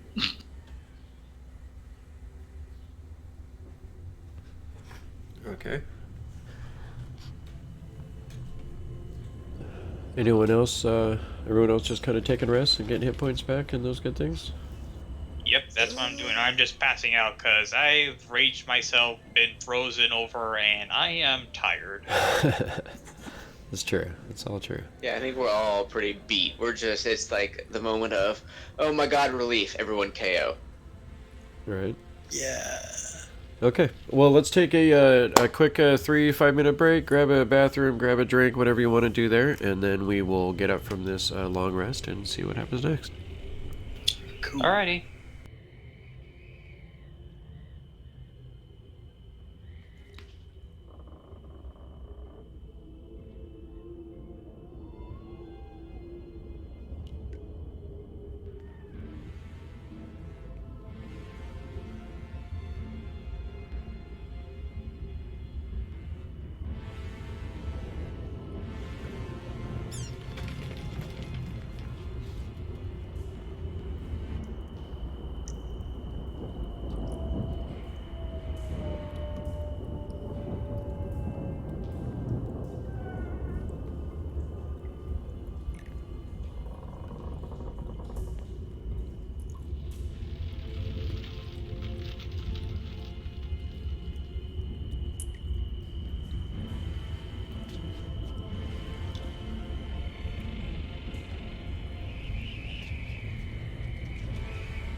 All right.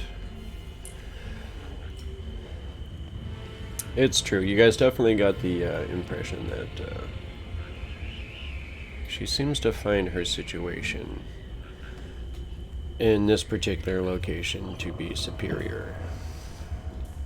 Well, she definitely has a lot more leg room than she did with that little tiny ass cage. Mm-hmm.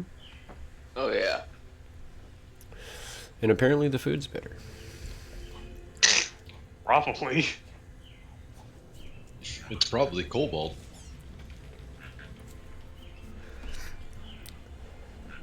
We did see some kobold heads and bodies when he said when we entered the room.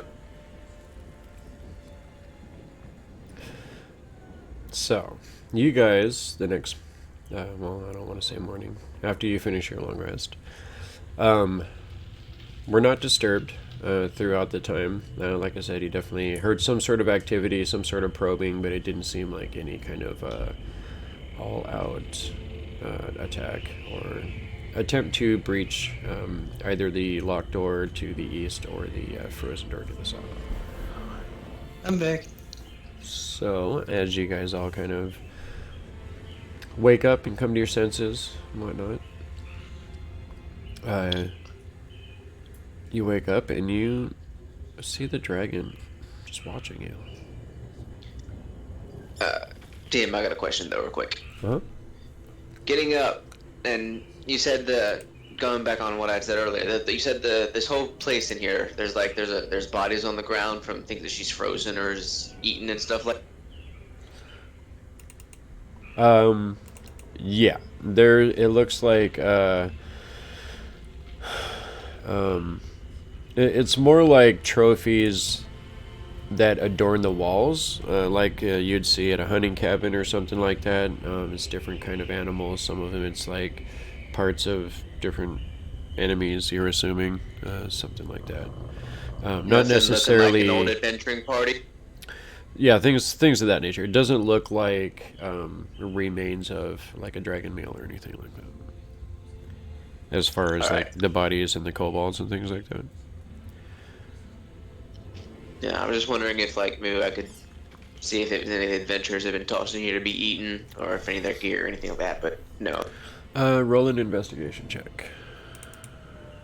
Yeah, probably because I was bunking with the dragon, I'm probably covered with a layer of early morning frost, so as I wake up, I'm just sort of cracking ice off my body.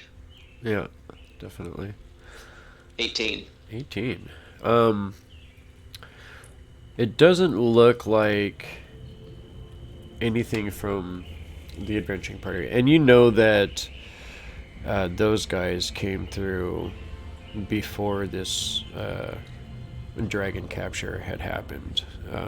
So the goblins had come and stolen the dragon after that adventuring party came through. You don't see anything that looks like it might be from them, or pieces of them or anything like that. You do notice as you were just kind of poking around and having your looter's eye that you have, you see like as part of the nest that she's made, you see like it looks like a crystal goblet kind of shoved over in the corner. It's kind of making up a little piece of the nest. Looks like it might be worth something. You see it looks like some pieces of some fine silverware or something might be kind of strewn within the nest itself, and possibly other goodies. Anyone that knows anything about dragons knows that they do like to keep their treasures close. So if I wanted, I'd essentially have to take it from the dragon. Yes. You do notice what looks to be a small bone scroll case. It looks like it's been pressed up against the wall. That is part of this collection of goodies. And it's okay. Have I gotten the sense that she can understand us, or only?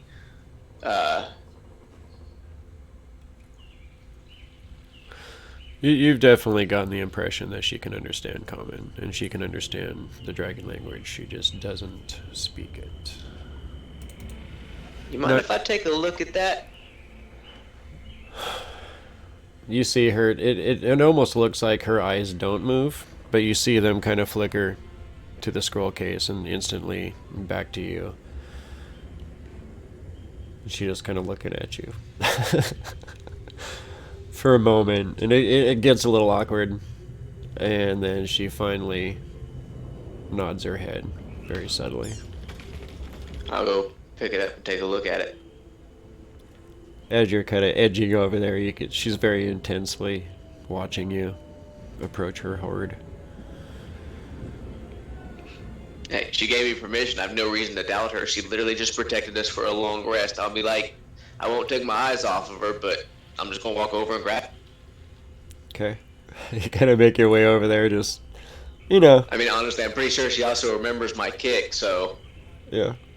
Being bold, a little hesitant at the same time, but also like, you know, you're hurt, don't fuck around.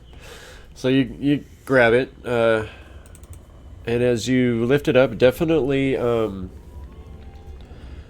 looks like it has a very intricate inscription on it. It looks like a mountain scene, and it looks like there's some sort of symbols that have been carved along the length of the case. Looks like some sort of runic carving. Alright, I'll go ahead and pocket it until I can find someone who can, I guess, read and understand magic. Are you gonna show it around to anyone? I mean, they all watched you grab it. I'm pretty sure that, I was just like, I found this. I don't understand what it says. I was literally just gonna pocket it, because unless one of y'all can read magic. I will try. Wait, what is it again? Magic, I mean. Okay. So you guys both want to take a look at it? Yeah. Okay. Gok, you do know what the runes are. I don't know if you can understand them. Brasnic, you instantly recognize that these are dwarvish runes. Oh. It is the dwarvish alphabet, and it spells out the word Kundrakar. Kundrakar. Is that relevant to Roman history at all? Yes. You have heard... go ahead and roll a history check. And, so close to just getting it for free. very close, sir. Very close. Grybek, go ahead and roll that too, a history check, being a dwarven person. I got a 13. 13 and a 4. Not so dwarfy, I guess. Yeah. Can we try and throw a rod as we put our heads together? Being a rogue, you've heard of some pretty legendary places. You would know that Kundrakar is an ancient dwarven mine that's spoken about in legend. That was supposedly a clan created the place centuries ago, but something happened, and nobody really knows what happened at the mine. Just make sure I have this. What is the actual object again? At the room? It looks like a sealed scroll case, carved of bone, and it's carrying runes on it. And then there's a carved relief of like a mountain scene. Any scrolls in it? You want to crack the seal? That's what we're doing. That's what we're doing. Well, but yeah, I'll tell everybody. And then it's from a fabled mining area built by a clan, but who mysteriously disappeared afterwards. That we don't know exactly what happened. So As a forge cleric, mystery mining dwarven city intrigues me a lot. Okay. Hey, as a dwarf yourself, it should intrigue you a lot. Yes, but Part of mining, Both. being a smith and a forge cleric, yeah. Yeah, all true statements right there. Huh. Okay. So it seems I might have found something quite valuable. Actually, if we can, if you let go, I'll crack it. Because it should be a dwarven thing done by me and Grybek, not a goblin. No offense. I'm gonna look at I'm gonna look at the little white and That's see fine. if it's reacting good or bad to this commentary of basically playing around with one of her treasures. She's just observing. You don't really see her reacting to the talk of opening it or anything. She almost seems curious. So I'll move her next to Grybek so he can see once we crack it. Gok Okay. already said yeah, so I'll just break. No, I guess I'll open it. Okay. Yep. As you open it, a little bit of liquid spills out. It's almost like a dark, almost inky water. As you crack the thing open and fully get the top part of it unhinged, you see an old parchment is within the case. It looks like age and water damage have destroyed most of it, but as you're able to kind of get what's left of that old parchment out of there, you see what looks like part of a message seems to remain on the paper. Say, Huh? so what's it say? Says, the remaining few. By order of Durgit in the Black, we have created a secret dwarven redoubt. None shall find us, however. And then you can't make out anything beyond that. Crap. Does seem to make little sense, even to the dwarves. Does not illuminate much more of the mystery of Kundrakar. So But- we now know it's not. It may not be something bad that happened so much as that they just hid themselves. It does deepen the mystery, and it does provide proof of existence. Yeah, say now we know it. Apparently, this legendary city that was only foretold in tales is real, It is. at least potentially. Press. Just because of the historical nature of what you're holding, you know that this is something that could definitely be sold for a lot of gold in a dwarven community, especially to some sort of a historian or something, something of that nature. Oh yeah, we're holding on to this. Or All right, I'll go ahead and put it back in the pocket. You hear a exhale of air from nostrils from across the room as you're doing that. Oh, my apologies. Could I not have it? Dragons hoard their treasure. They do not part with it easily. perhaps trade. I'll pull out that blue sapphire that I have in my pocket. You see her eyes kind of like sparkle a little bit, but then she kind of like feigns disinterest.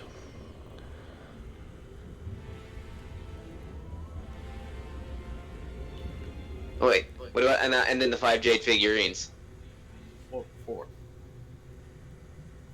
Wait, Jade or the Paradox? Wait, do we sell the Paradox. Paradox? I have a single sapphire that I found that we got from those things that we fought in the room. Me and Ratul opened that case or that jump. Yeah, when you Everybody fought should have got a the sapphire. Mephits. And then I took 5 jade figurines off the desk where the dragon's cage was. Those were Paradox. He told me there were 5 jade dragon figurines. I wrote that down. On the desk in the dragon cage. And on the table that I had found, because you'd made me roll to see if I couldn't sleight of hand them so that Meepo didn't see. Yeah, that was in the kobold dragon cage chamber. Yeah. There was the So are you jade pulling out figurines. what's already her treasure? I'm bringing it back to her. I found it. In her room? It's not her room anymore. She's claimed this is her domain. I just pull out jade figurines. I didn't know they were hers. Okay. You see her kind of like look at him like in confusion for a second when you pull him out, and then she kind of like gives you that sardonic, really kind of look. Hey, I know jade and sapphires are valuable. I want the scroll. That was my offer. That's all I got. She kind of looks around at the rest of you. Okay, I'll pull out the one, the paradigm I have added to the pile, I guess. Okay. I'm going to chuck it on there because I saw that this dragon can be pretty dangerous, and I don't want to have to go through that again. So I'm just gonna. Well, she did get a long rest too. Yeah. We're just gonna chuck it on the pile. Mine. My precious gem. As you do so, begrudgingly, fine, go over and put it over on the top of the pile. You see her, it almost looks like she chuckles a little bit, and you see her nod towards you, Yin Yang. Gentlemen, we now have something very valuable. How should I mark that in the inventory? Just a Kundarkar scroll is fine.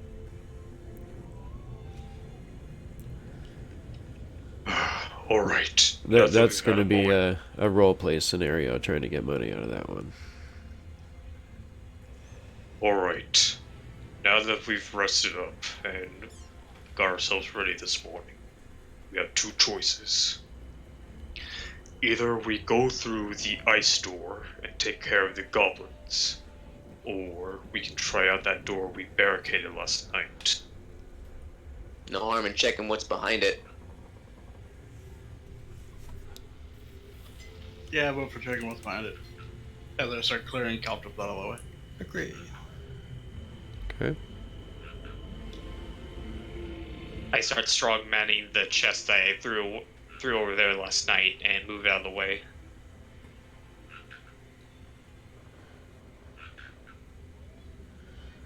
Okay, hold on 1 second.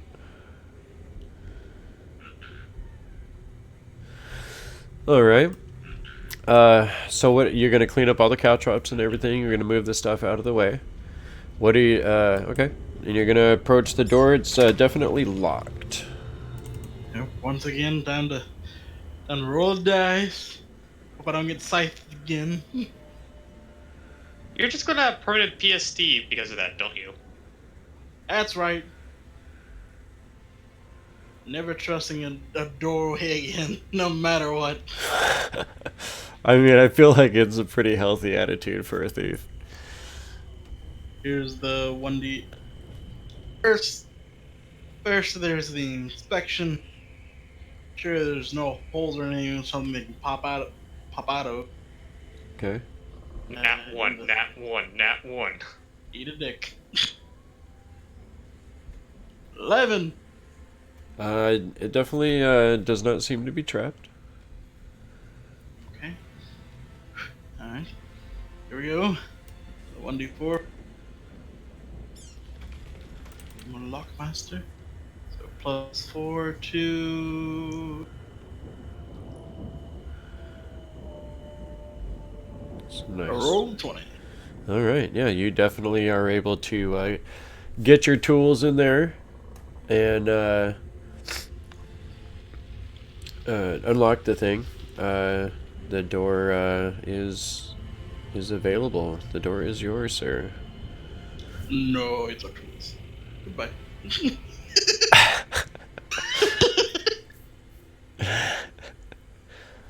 That's funny shit right there. Okay. Yep, let me guess. My usual, I have to open the door because I'm the big guy. Uh-huh. Damn Skippy. I mean, I would do it. I open the door. Okay.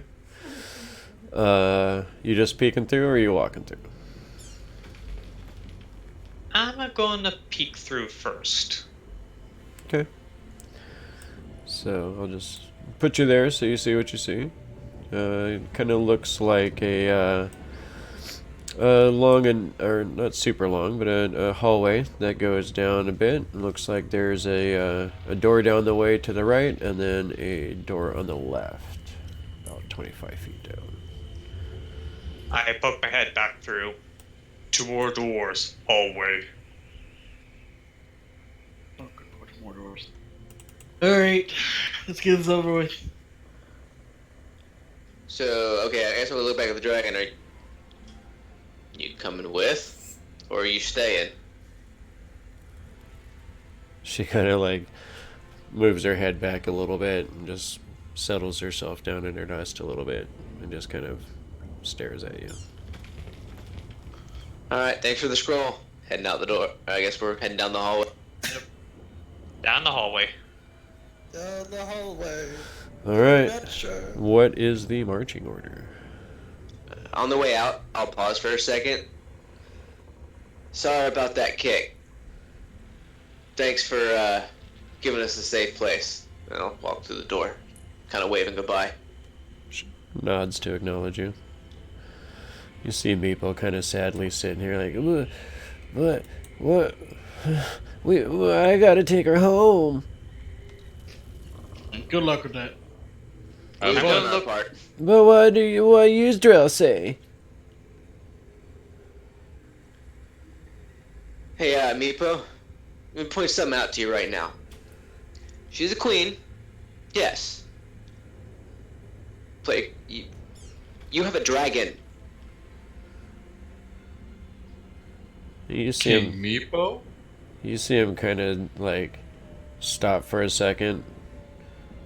He kind of like looks over at her, and she just like looks down at him like she still hasn't decided if she wants to eat him or be nice to him, but she kind of little exhale out of her nostrils again, and he just kind of like, you see a little smile on his face, and you say, Meepo stay too. That may be for the best. Use this time to actually get to know her. Not as the pet or guardian, but as the dragon. Okay, Meepo do that. Meepo do a good job. Good luck, Meepo. I head in the hallway.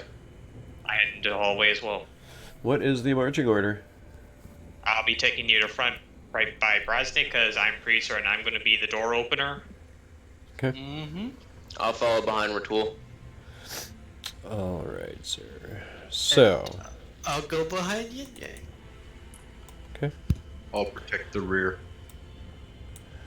Ratul, as you step through the doorway, you suddenly feel the ground give out from beneath you as a trapdoor suddenly opens up and dumps you downward, falling into a pit.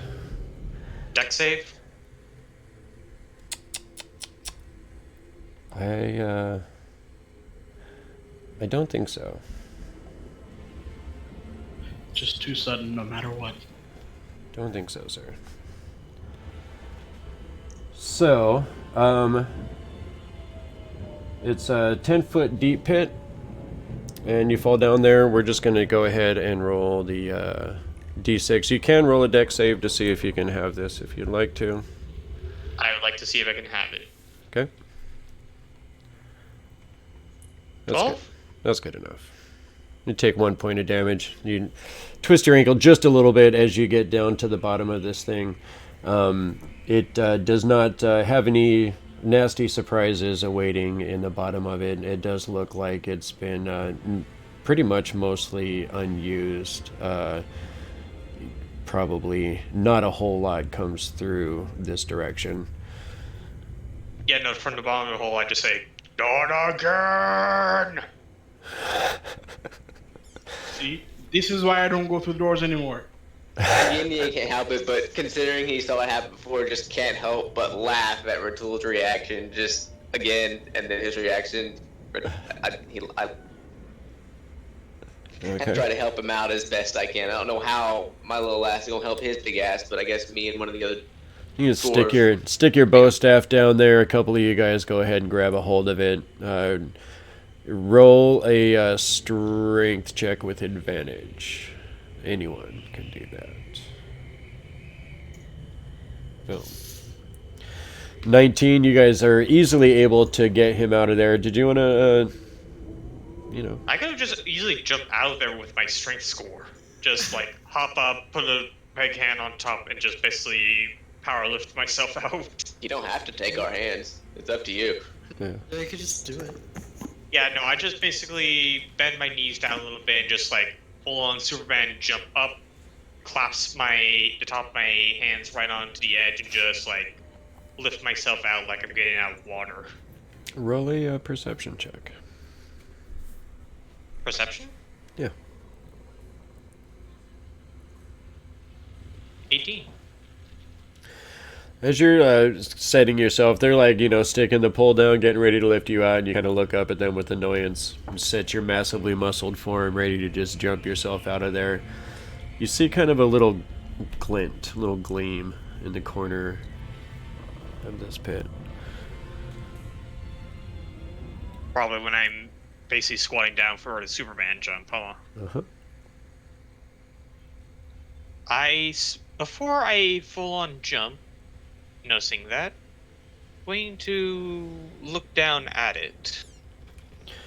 As you take a closer look at it, it looks like almost like an old finger bone. And like I said, it doesn't seem like this pit's been very well used at all as far as traps go. And it looks like whatever body this might have belonged to, or even hand at this point, seems to have mostly disappeared over the ages. But you see what looks like a long-lost gold ring with an inset sapphire. Seeing that, still squatting down, reach down and pluck the little sapphire ring from the bony hand, clutch my fist, and then Superman jump up. Okay. Go ahead and roll athletics. You need like a 10. Oh. You just jump I'm out. sorry, did I David say Brad, Superman just jump? I literally just Superman jump out the Yeah, hole. you just jump up and just put your foot down like you had just taken a step. I mean, it was so graceful and easily done that everyone was just like, they're like group putting the pole down there like to try and help you out of there, and you just like almost step out of this damn thing with your jump, and they're just like, oh, okay. I give you a clap. Well, I'm pretty sure we saw him reach down. Did we see him reach down and grab that? I don't know. Roll a He was- perception. He was in 10-foot. Might have noticed him pause for a second. I was gathering muscle into my legs.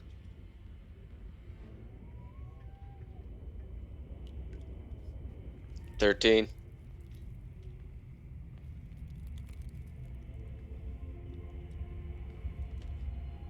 I mean, I wasn't like directly hiding. I just kind of. Oh no, I was just gonna ask if I saw it to ask you what you found. That's all. Okay, so I'm guessing that you jumped out this side. Yeah, I'll show them the ring I found at the bottom of the pit. Okay. These guys, it looks like a nice little gold ring. It looks like some kind of a gem in there. Looks like That's a nice ring. worth about $25 or $25, 25 gold. It's about $25. Yeah, dude. As the worlds cross over. But the door to this trap pit is still open. It looks like you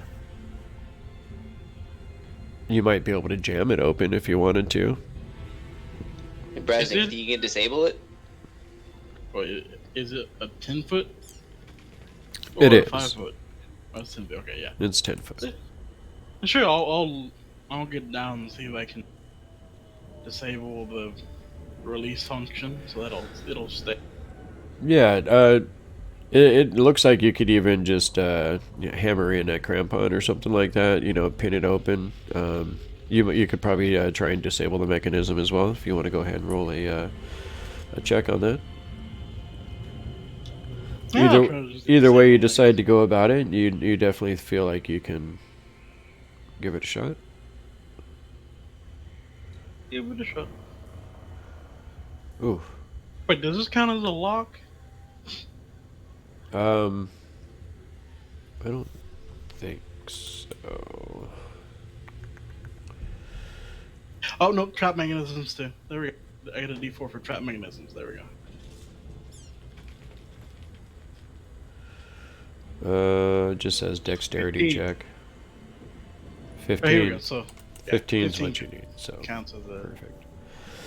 All right, yeah, lock and check, trap mechanisms. Perfect. All right, yeah, so you needed a 15 and you got 15. Perfect. All your skills coming together. So you are able to disable the mechanism that operates the hinge. So now you guys have a 10-foot pit in front of you. jump into Ratual's arms. Yeah. Okay. You will not throw me, but I will jump into his arms. There is a very small, like 1 foot lip, a little catwalk right on the other side of the door. Yeah, no, I just go ahead and catch Brasnic and now am cradling him like a very spoiled puppy. Alright, you can put me down now. I continue to carry him. Put me down, I will shank you. What? I'm afraid that you're going to fall down a pit if I don't take it. Put me down. Right now. Nobody tosses a dwarf. I toss the dwarf to the nearest door. Dick! All right, what do you other guys want to do? You're standing in the doorway. There's, like I said, about a 1 foot ledge on the other side of the doorway, and I'll then just take a few steps. okay. Take a few feet back and then run and leap and jump over it. All right, roll athletics or acrobatics as you wish, sir.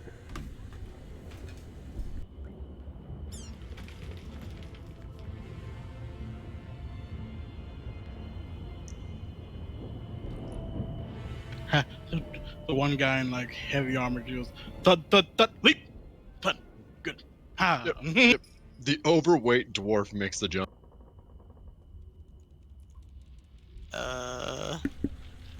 Okay. I mean, Those are going to be good rolls, I believe. Yin Yang made it. Oh boy. Sour Gut. Are you going to do this? Am I gonna jump? Are you going to flump? Am I gonna flop? Probably. I mean, it looked easy for everybody else, so I mean. That means roll an it's intelligence easy. check. Roll an intelligence check to see if this is the smart thing to do. Definitely. Roll.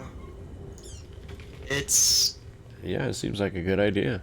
Seems like a good idea to me. Yeah. Let's do this. Everybody else did it. I mean, come on. Yeah, let's. I guess I roll acrobatics. Okay. Yeah, that's exactly what I expected. Oh man. So you make it to here.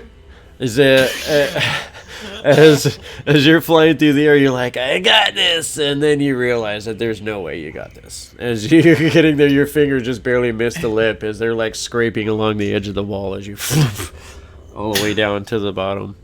Oh boy. You sadly will not get a dex save. No. Due to the failure, that is going to be 4 points of damage as you come face to bottom of pit. Yin falls over laughing this time. Because I literally was right there and watched that happen. Oh, poor Grok. It just like in character, it's like it's casting magic beams and pits. Those are the things that you just can't fucking do. You're like you're like the guy that makes everything happen in the comic relief all at the same time. Yeah. Jesus, I'm like the comic relief at this point. It's a good place to be. I don't know. Think Every- about it like this. Pushes the story forward. Every team needs that guy, Gok. Yeah, I'm just that guy, man. I'll put the staff down and help Gok up, and just be like, think about it like this. At least though, at least you're only 1 for 1. Ratul's 2 for 2. I heard that. I know. So, do you Just think with saying. my roll of 21, I could carry Timbers with? I'm gonna grab the staff and just like sulk about stuff. It's been the worst day right now. Okay. So Really you just- make it across. Yeah. No, I think it's gonna be a solo. Urky's Good almost as big as you are. I guess while the other 2 get ready to jump, I'll have an arm outstretched to help bring him across. After seeing Gok fail, might as well.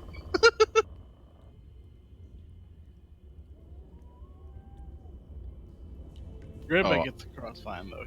Oh yeah, I've made that. Just gotta see if Urky joins the fail group of the succeed group. Pretty Looks much. like he just leaps it just fine.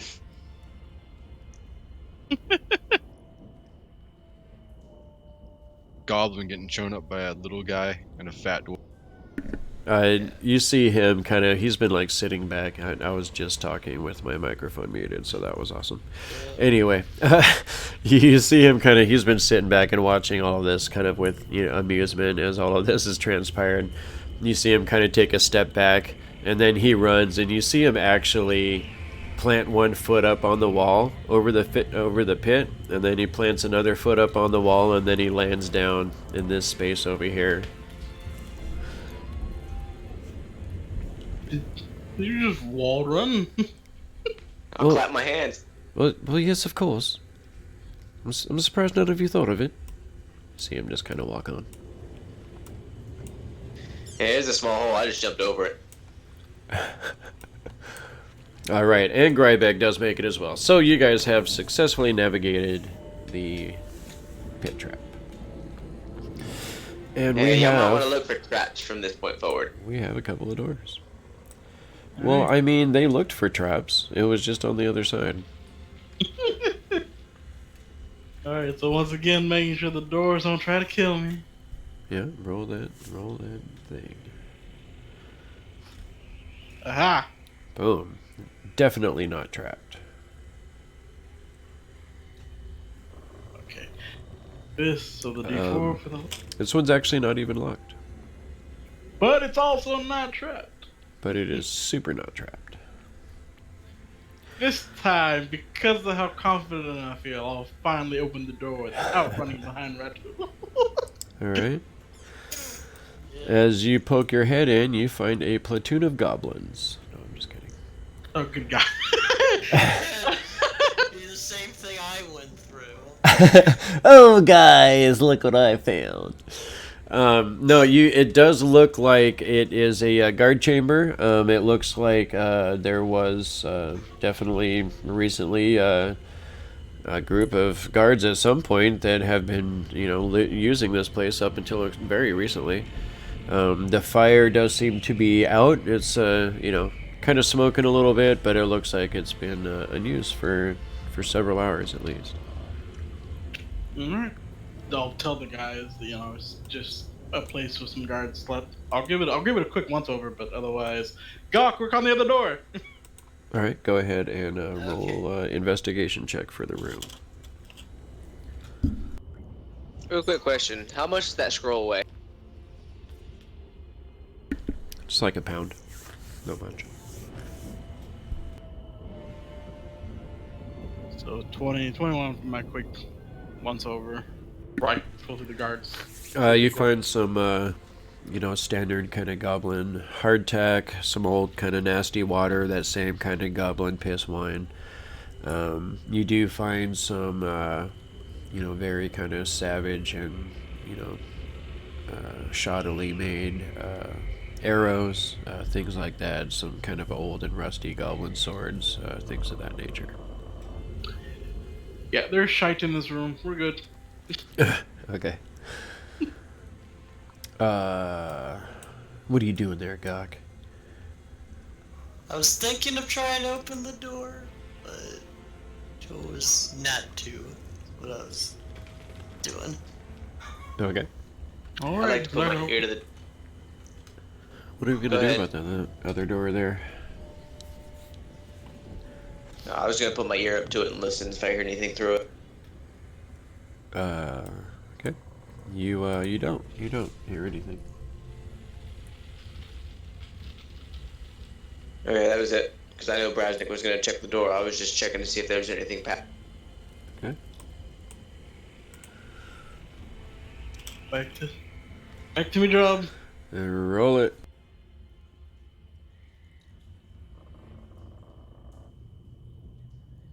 $13. It does not seem to be trapped. So less confident than before, but all right. Hey, you're 1 for 1. Don't jinx me. Don't jinx me. And 17 in total. Okay. Yeah, you're able to easily manage the lock on this. And then I'm moving out the way. I'm like rolling this one. Okay. Who's checking it out? I would say I'll go through this one. Okay. As If you Arturo peek doesn't your want head it.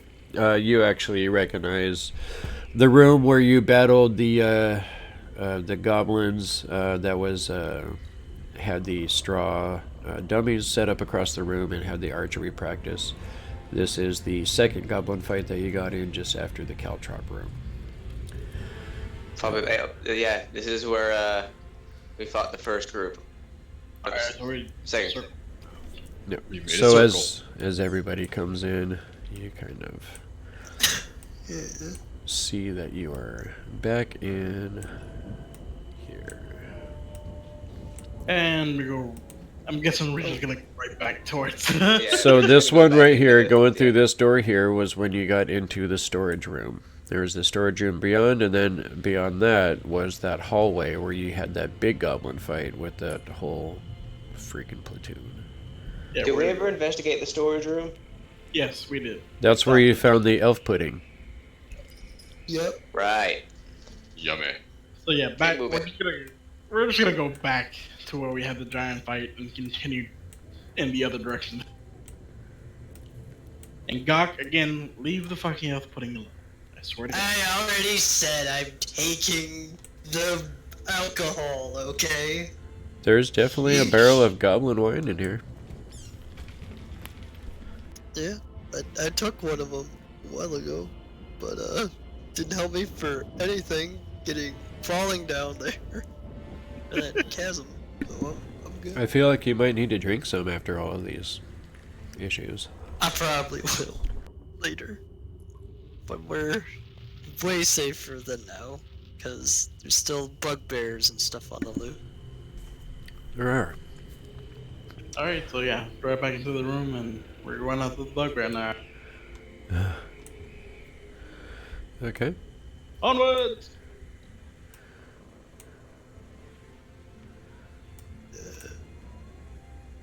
Yeah. So as you guys step out, you see that the bodies are still strewn across where they fell in this chamber. Directly right here is the, you see this door has completely been iced over. From this side, it does look like, someone was trying to, hack their way through there. It looks like, there's chunks of ice on the floor from where they were able to do some damage, but obviously the wall held. So you guys slept through the time there. So, Alright. this door here, where Brasnic is where that other guardian, or that guard chamber was. This door here is where Yin Yang chased the one goblin until he got away off to some other location. This door has not been checked. And this door over here at the end of the hallway is the one that seemed to be getting barricaded from the other side. Alright. I guess I'll check the door that hasn't been checked yet. Okay.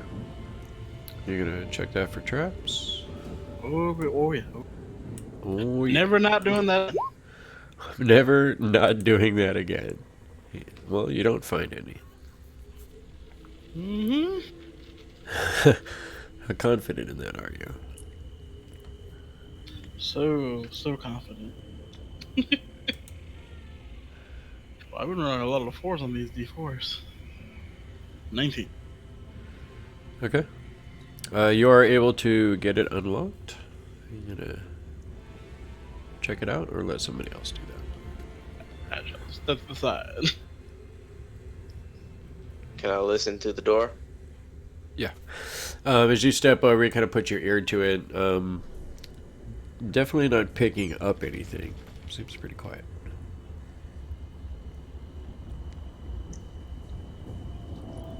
Alright. I'll try to open it slowly. Okay. As you open it, you kind of peek through there. Kind of seems like it possibly might connect to the same hallway that you had run down before chasing that goblin. Alright, I want to take a look at the entryway real quick. Anything look on the floor or the walls? No. Nope, just seems to be a second entrance to this back area. Alright, knowing that we're coming back up on them, I'll get back to the door and whisper to everybody and be like, if we're to be quiet, now's the chance. This is where I last saw them, was this hallway. Okay. And you know there was definitely, something going on with this door. Like I said, during the fight, it seemed like it was being shut and barricaded against the goblin captain and his lieutenant had tried to retreat. And they were being barricaded out of that door. Okay. Now let's get this over with. Easy. Which direction would you guys like to go? I guess we'll have... Grybek, you said you got thick armor, right? Oh yeah, thick skin, thick armor. You and Rotul take the front, I'll follow your flanks. Sounds good. Let's get this over with.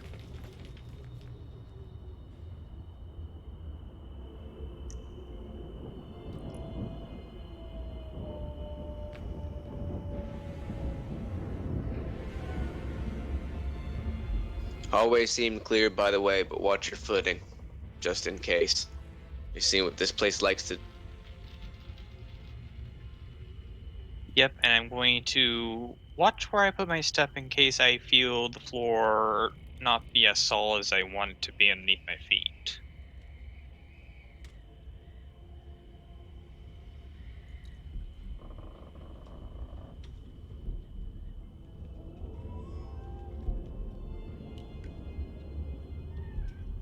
As we're going along, do we hear anything?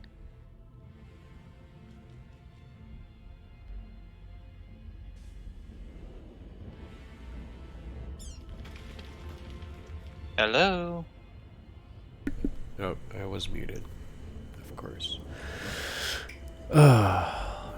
You don't hear any immediate sounds. It definitely does sound like I'll explain to them that it was quite further down the hallway. And then once we get to the actual part where I last saw them, I'll tell them this around the corner here. I heard the door shut further down the hallway, but I couldn't see. The torchlight didn't go that far. as you guys do go down the hallway, the sounds of some sort of activity can be heard better. Like you're getting some closer to some sort of a hub or a community.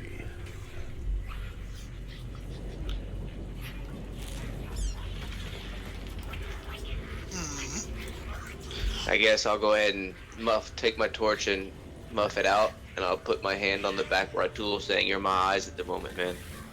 We don't want them to know we're coming." Okay.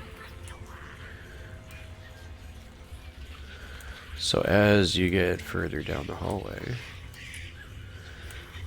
you see a door here, and those of you with the night vision can see the door here.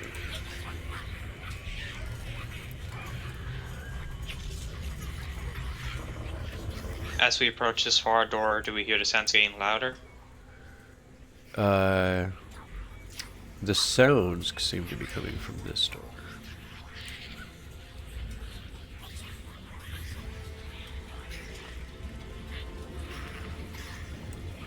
I look back at Brasnic and motion towards the door. Weird. Oh wait, with this door or this door? The door we're all surrounding. Okay. Up to it, and I'm doing this as quietly as possible. And check for the trap.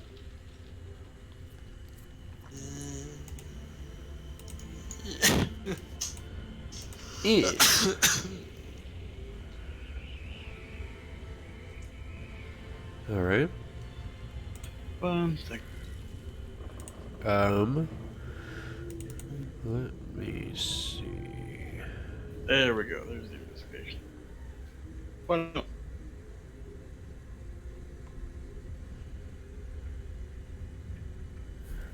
no. Let's see.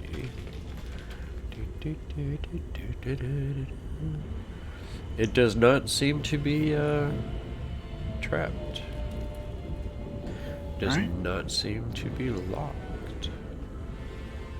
Alright, it's not trapped. So, turn back, give Tool and Yin Yang the thumbs up, and then we're out the way.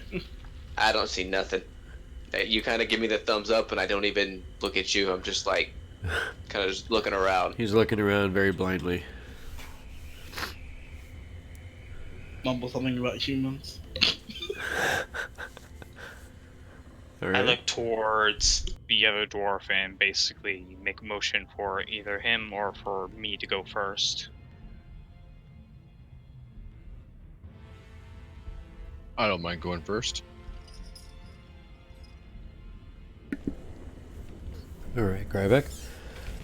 As you step closer to the door, definitely hear the sounds of goblin community growing louder. Are you gonna give it a try? Yeah, why not? All right. As you open the door, what might once have been a cathedral is now a goblin lair, thick with the filth of years of goblin life. Scores of wall and floor-mounted sconces filled with violet, glowing fungi provide illumination. Dozens of goblins go about their daily business, which involves a lot of rudeness and violence. Along the southern wall is a heaping pile of assorted items, including wagon wheels, broken armor, rusted arms, chests, small statues, antique furniture, and artwork. At a quick glance, it looks like there might be close to 30 goblins that live in this community. Lots of goblins, guys. And as you guys are, these guys here definitely turn as you kind of open the door and peek through, and immediately yell out in Goblin and give the alarm. Intruders! And we all know what intruder sounds like, no matter the language. Yes. Yeah, it's true. multiple languages. So, Yeah, whatever. how about everybody go ahead and grab those tokens. Make sure you grab a token first and roll an initiative for me.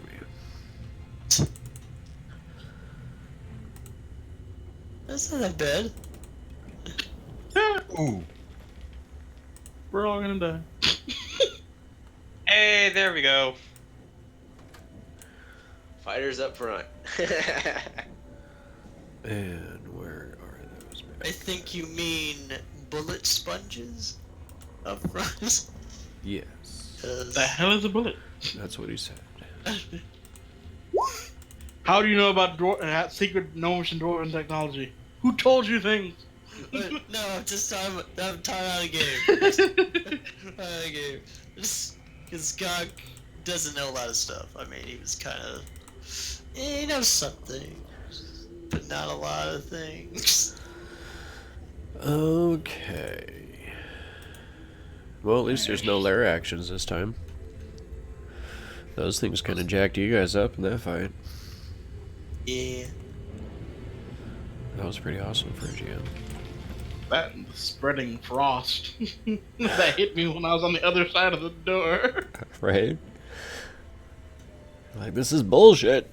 Okay, so we are going to start off with Yin Yang. As you're peeking, I'm going to just kind of show As he you. opens the You door, I'll just see light the through torch. the you see through the doorway a little bit. You're not going to be able to see anything, but you'll see like a good kind of a cone shape of what's in here over this dwarf's shoulder. So that's kind of what you see. These ones that are closer to you, they look like, much more common. They don't look like they're, super aggressive. Upon seeing you guys and giving the alarm, they look more like they want to run away and flee than fight necessarily. You do Alright, see then some I'll go for the other... ones that look like fighters. Right, you do see some other ones that definitely are turning towards this and are acting aggressively, looking like they want to engage.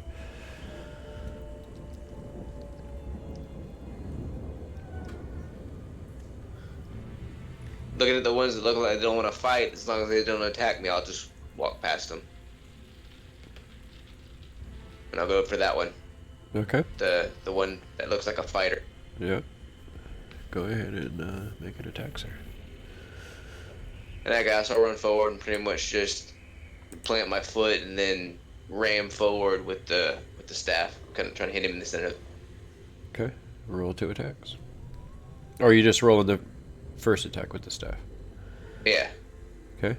Roll damage, sir. 6. All right. As you come up and you slam into him with your staff, it meets the side of his skull. You see him kind of just spin in the air where he is.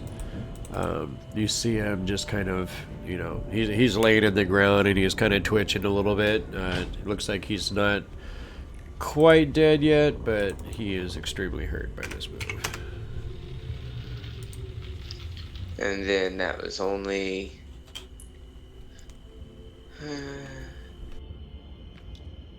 you know what? I'll just go ahead and I'll use a key point and I'll go into patient defense.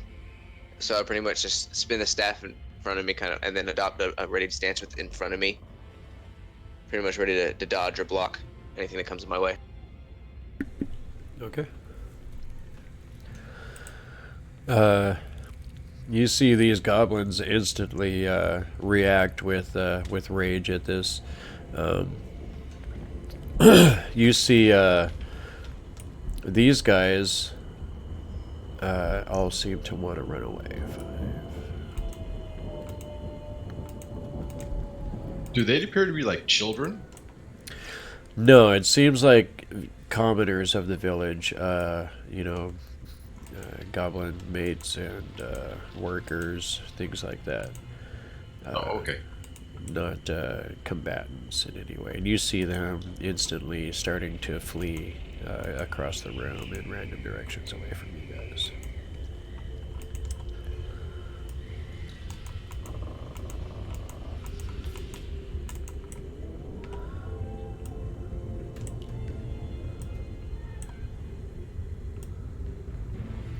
You see one of them kind of get over here towards this door and disappear through this doorway.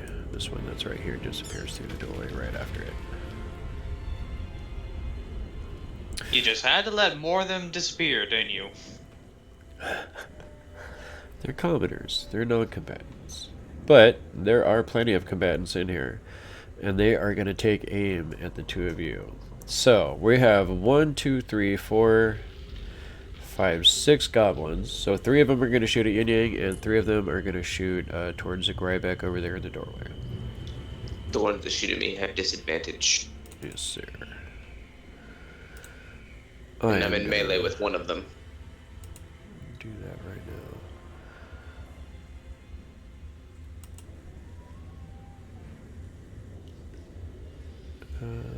Let's do that. So, 1, 2, and 3 at the monk.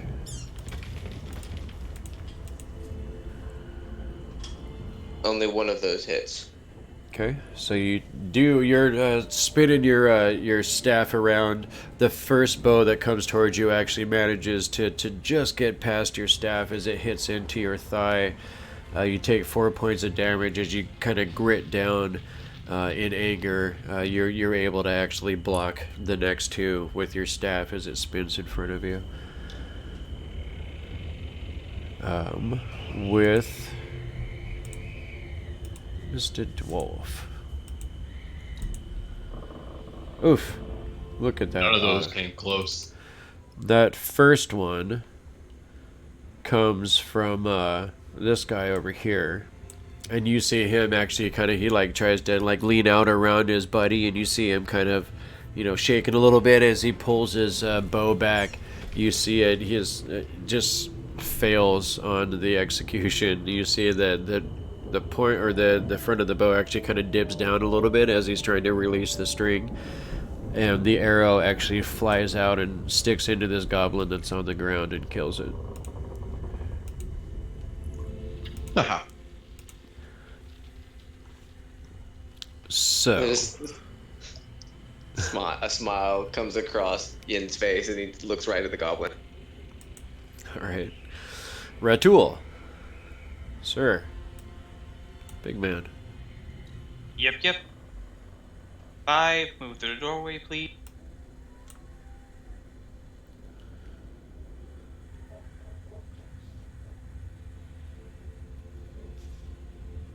That'll push me to there, so would that be 15 or would that be 10?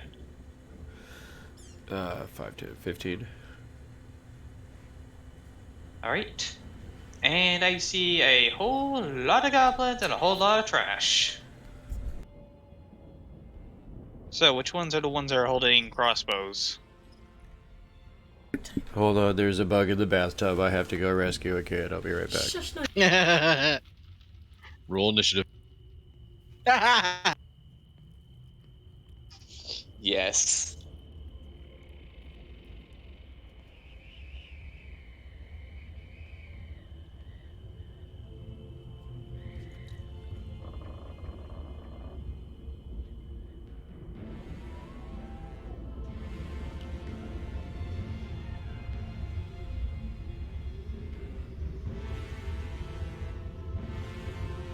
It's alright, guys. I rolled a crit. We won. So, Good on you. Ratul. Yep. So, which ones are the ones that are holding short bows right now and are pointing them at Yin Yang and Grybek? These bigger, uglier looking ones. Ah, perfect. And seeing the one over there, I'm gonna Yep, I'm gonna go ahead and rage. Okay. And then, let's see here. So that's 15 to get to there.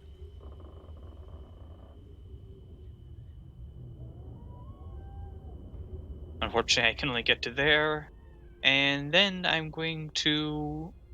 Yeah, I'm going to go ahead and, seeing the goblin in front of me, pull out the rope I have, spin the trap around, and fling the bear trap on a rope at the goblin in front of me. Forgot about that. Yeah, do that thing.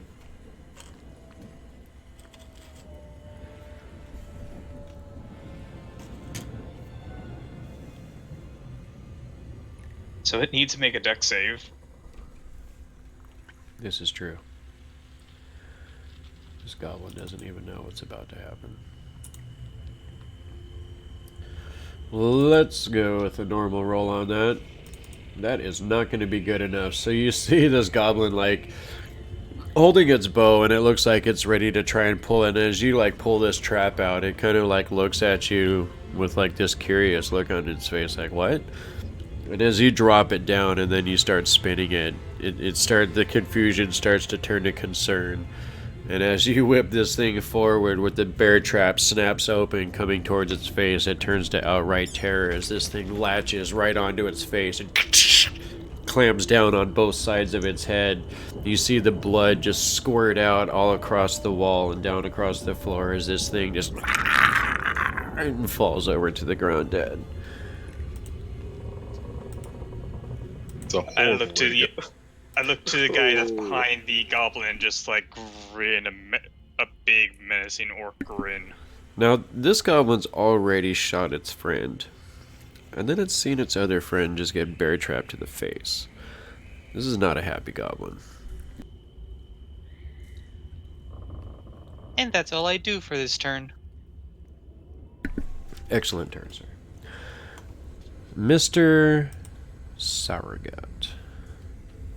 What do you want to do, buddy? I'm gonna, I guess, see what's going on Okay. right now. I'm just gonna put Grybek to the side until it's his turn. Boom.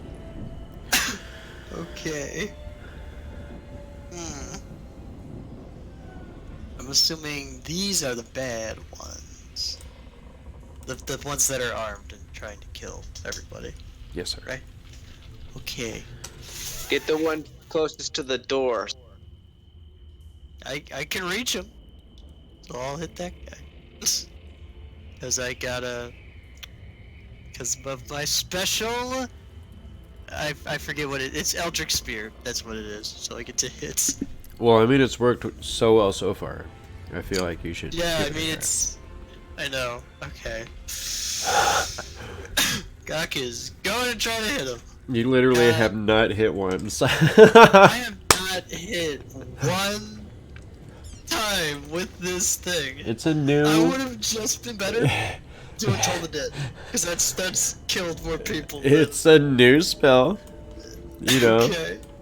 Okay. You just gotta get the works out. I So mean, it might get better when I increase my charisma.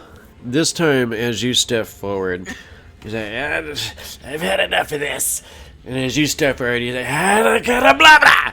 And as you do so, the blast that comes out of your hand is like the biggest burst of energy you've ever seen blasted from any sort of mage, wizard, mentalist, or anything of the kind. It actually launches across the room and burns this huge scorch mark all the way across the wall. And as the energy itself is so powerful, your hand like draws upwards just from the recoil of it, and you burn this huge swath of energy across the whole ceiling. And as you like kind of like end up pointing straight upwards, and it burns across the ceiling above you, and the energy just suddenly cuts off, and you're just standing there watching as these like tendrils of smoke wisp up off of your hand. I mean, that's the most epic miss I've ever heard of. Apparently he's been holding in too long. He has been releasing himself lately. We gotta work on dialing it in a little bit. Give you like a slow... You got a lot of stress to work through. Okay. I mean... Dang. Could I... Like the whole room stops and looks at you after this display. Could I maybe roll an intimidation check? Yeah, go for it. Okay. Let's see. Okay. What do you wait before you roll? What are you gonna? Yeah, no, what are you doing here? What are you gonna say or do with this intimidation check? I'm going to speak in Goblin, saying that I have the power showing that display right now. That I could destroy everybody in this room, and so they need to just stop what they're doing right now. Just completely surrender to the might of Gok! Or else I'm going to vaporize everybody. Okay. Okay. Okay. As you get done, go ahead and roll that intimidation roll, sir. Oh my god. I nearly rolled a net 1 on that. Man, my rolls have not been very good. You have the best roll in this company, sir. Okay, can I say, do I get advantage because it was so impressive? Oh my gosh. It's up to you. Dungeon require sacrifice. That does require a sacrifice, What? and I believe it is. It's you, sir. Okay. Let's get. I'll give you advantage on that one. That's fine. It was an Okay. impressive display. So as you get done doing this display and you give this speech, you actually hear this door over here slam shut. And you see this figure standing on the other side of it now. And you hear a female goblin voice say, "Is it true? Is it true? Stop killing my people. Are you a shaman?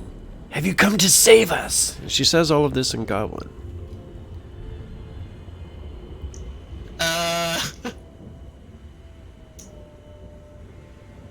Just FYI, Okay, I first, speak Goblin. the player Nick needs to figure out what the heck he's gonna say. Okay. Because this is a very shocking development. The plot thickens, I guess. Like, jeez. It's like I already tried to befriend these guys already, and they tried to kill me. But on the other hand, there's like a female goblin.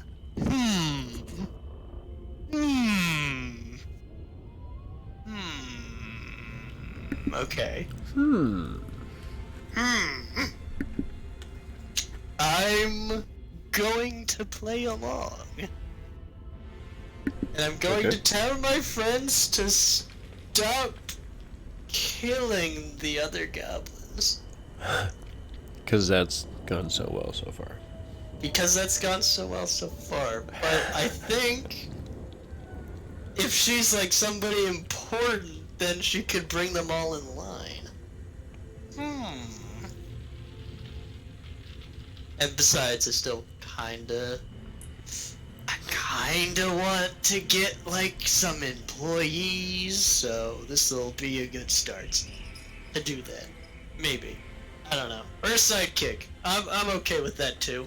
Someone even crappier than me. At this point, I'm, just take whatever. Okay. So, What? Oh. There So you go. this is Gok's moment. I was about to. Dang it, Yin Yang, I was about to have my moment. So, okay. Yes! I am the great and mighty shaman, Gok! And I will tell my compatriots to stop slaughtering your people. And I'm going to relay the information in common back to everybody else. I Okay. need you to stop slaughtering the goblins. Okay. No. Is that the end of your turn, sir? That will be the end of my turn. Brasnic, you have just heard this through the doorway. And you speak Goblin as well? I don't think so. Okay. So you heard a female voice kind of screeching out in Goblin, and then you heard Gok respond in Goblin. And then he says to stop killing the goblins. What do you think about that? Oh, good goblin did goblin beside him, but never mind. But no, I'm gonna be held in reserve. I'm just gonna stay on my side of the wall, maybe just stay hidden, so that maybe they think I'm not there, because so many people have already charged at the door. If I don't come through, they might not know I'm there. Okay. Sounds like a plan. I still have the ready action to if anything hostile appears, to attack it. But otherwise, I'm gonna stay hidden. Okay. So you see Erky kind of come up around the corner. Hello. What are we doing? The others are inside talking to some goblins. They may be able to work out a deal or not, but I'm gonna stay out here, nice and hidden, just in case things go sour. And I think you should do the same. Oh, well, okay. I do speak Goblin. Well, never mind. You get your ass in there. Did you just make a accidental pun, Quinn? Right now?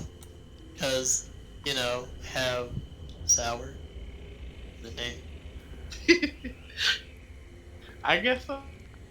You see Erky is kind of standing behind you in the doorway there, Gok. And you see him just kind of... Oh, might I be able to help? No, I think I've got this. She thinks I'm like a shaman. You see him... I mean, I have magic like one, so I'm just going to wing it right now.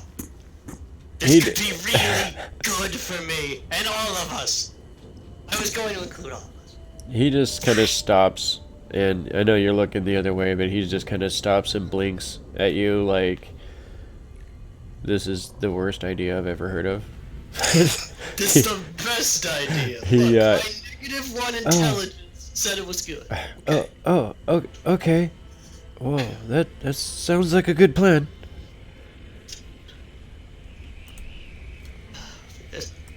And two, Mr. Grybek, you have heard this entire exchange so far.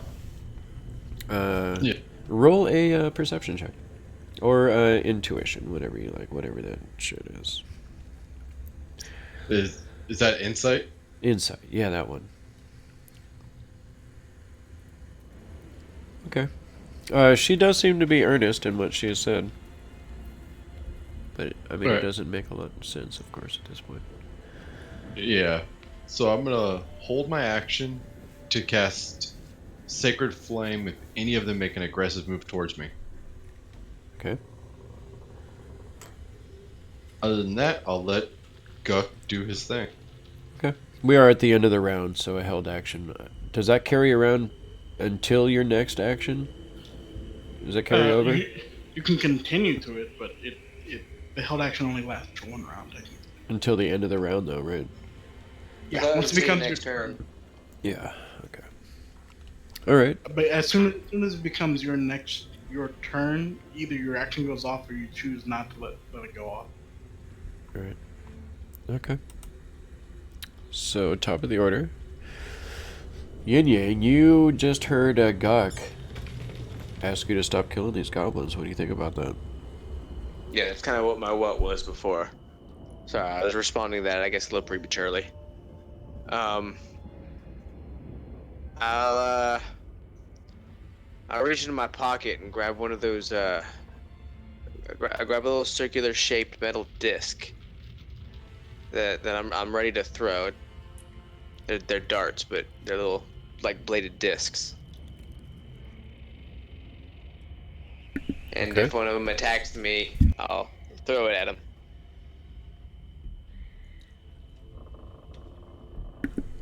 Okay. So, at 19, you see these goblins looking very confused. They're still holding their bows, but you see this female goblin kind of holding her hands up towards them and yelling out in Goblin. And those of you that understand the language understand that she is telling them to hold their fire. As she's doing, though, you see her kind of look back towards the doorway that she just came through, almost nervously. And then she's kind of quiets down a little bit. And she's, stop shooting! And you see them, like, just on goblin instinct, wanting to attack, but it seems like they definitely hold this figure in a great amount of reverence, and you see them kind of lower their bows a little bit and stand down. Ratul, it is also your turn. What do you think about this?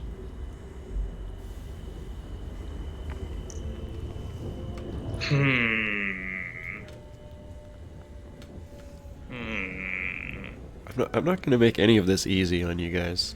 Whatever you think is going to be is probably not. I am currently raging right now. It's true. No. So let's just see if I have the wisdom to break myself out of this current situation. I mean, I feel like that's a negative. 5, 10, 15, 20. Hello, goblin. Punch. Okay. Roll it.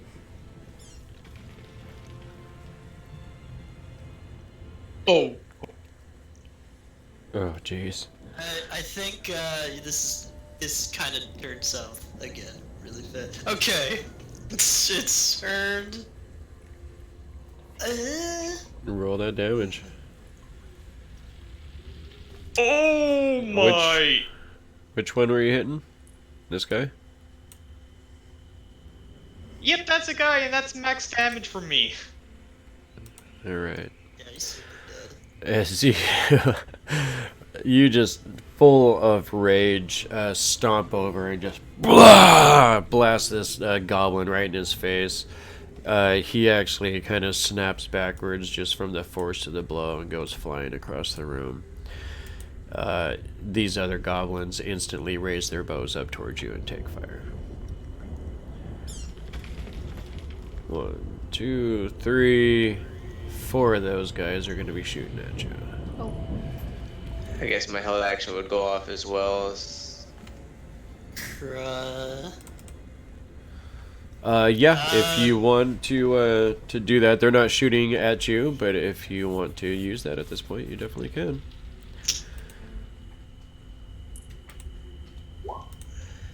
Dig it. That's a miss, that's a hit, that's a hit, and that's a hit. Ouch. Well, you're gonna take half of that. Yep, so let's see here. That is 8 turns into 4, 5 turns into 2, 5 turns into 2. So that's only 8 damage from 3 full-on bow shots. Yep. Brad. Okay. What was the point of that? This made too many. This guy is Oh. gonna take 6 points. Wait, hold on a second. Isn't this goblin right next to me would have disadvantage since I'm right next to him as he's firing his bow? Good point, actually. Oh yeah. You could take out a sword and stab him. I don't know. It's true. He probably would have done that. What did I do? But One. he made a bow shot. I did 4, right? So 1, 2, 3, 4. So that would have been the third one. So take off 2 points from that, and then I'll do this instead. Which I don't know. That's a when miss. it comes to Ratul, I would Okay. have to. So take off 2 Release points mine. of damage. And That's then a miss, and with my bonus action, since I still have one, I'm going to basically backhand this goblin that just tried to slash at me with his scimitar. okay, Oh, God. roll the damage. Is that... Yeah, Yeah, it's that's- like nearly another crit. That's another dead goblin. As Ratul is raging through this room, you've realized that his anger far surpasses any amount of coercion or communication on any level, really. I know he just killed 2 guys, but I can't blame him because he was raging, so... And I Let's have go. 50 feet of movement left, so I'm just approaching this one with just 2 crossbows sticking out of my erect pecs. You. That's TMI. All Wait. right, so.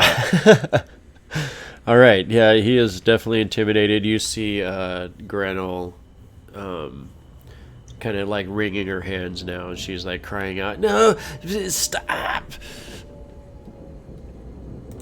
Gok. Well, she has to. I used my held action when they attacked to fire Oh. Sacred Flame with the Queen. So she has to make a DC 11 Dex. Oh, okay. Let's make that happen. Yeah. You know, maybe I should have gone back to trying to kill people if I had known. Okay. This went south So- immediately after. She's gonna take 3 points instead. Nope, she takes nothing. Okay. Yeah, as you fire the sacred flame towards her, you see her actually kind of like wave her hand towards you, and it almost seems like a magical flare kind of leaps from her fingers as she seems to somehow have been able to combat your magic with magic of her own. Alright, and that was just my held action, so continue. Okay. Okay. So you also saw this display, Gok. I did. She says, "Stop! We need help!" And she kind of seems like she's trying to be earnest, but also be quiet at the same time. Gosh.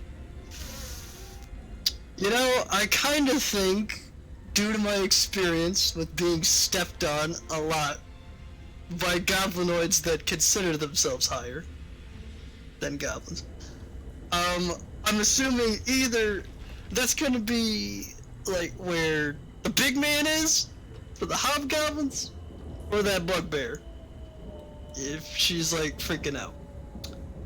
One of those two. And I don't really know what I could do because kinda don't want to attack the guys that helped me out of a jam, but at the same time it's like I tried to do something peaceful to get a sidekick. On 19, a bunch of these guys ran through this doorway, by the way. I mean, okay, since I know the party is not going after the civilians, which is pretty good. It's good. I know what your Um, patron wants you to do. Oh, I know what she wants me to do too. But instead, I figured I know what to do. Okay, I'm going to walk here. How big is this exactly? What do you mean? Yeah, I'm going to try to cast Sleep. It's 20 feet. Okay, so...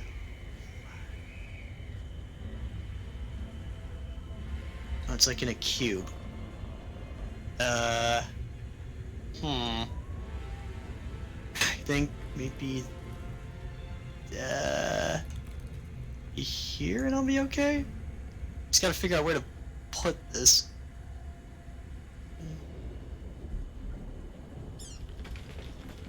What are you doing? I'm trying to cast Sleep, but it's at 20 feet. Like, okay. I don't think I can get all of them, though. Did I give you a spell thing for that? I mean, no. I don't So know I- if did. I mean, I could cast, I could do, wait, like that, maybe? I don't think that's good. But that, You said 20 That foot? yeah, I think that's a bit bigger than 20 feet? I don't know. We could just use that for the icon. I think that was accurate though. That's 20 foot square. Yeah, because it's 20 feet centered around a point, so it's pretty much like a 40-foot dome. Yeah. Oh, okay. Okay, I'm going to try to get the majority of people, I guess, in this thing right now. Because let's see, at level 1, what is it? I can... Okay. Okay, we are going to try to...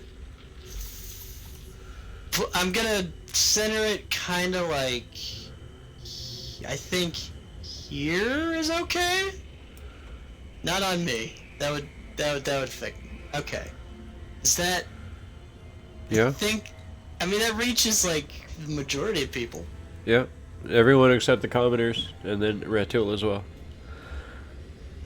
Okay, but it's not a lethal spell. Just go to bed. That'll be okay. It's just a sleepy time. Yeah, that'll be sleepy time. Okay. Well, let's just see if you can roll high enough to put Ratul to sleep. Oh, I realize I haven't completely fixed this yet. So, yeah, I'm gonna have to roll... I'm gonna have to roll 5d6 just manually, but that's fine. Okay. It's 5d8. Oh. Yeah, 5d8. It even says it on there. Okay. Yeah.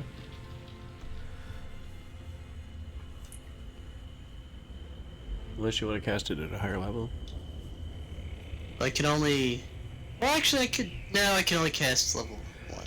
So you can definitely put all these creatures to sleep. How many hit dice does Gretel have? That's... Way more than what that's going to cover. Okay, I can put 3 besides Ratul to sleep. Yes. Okay. Oh, it's hit points of creatures. I thought you meant hit dice. So you No, could hit put points. 2 of the regular goblins to sleep, or Gretel. Well, no, it targets the lowest hit points first, so... Oh, okay. So then So it would... this guy that's right in front of Ratul is gonna fall asleep. Okay. Where's the sleep token? Is there a good one for that? I mean, you could do the closed eye thing. That's kind of what I do sometimes. If they're unconscious, they're asleep. This guy? No, it's... I don't... Okay, let me see it over my...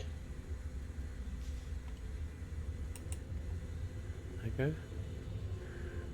Oh, it's next to the poison sign. Oh, that What it guy? is.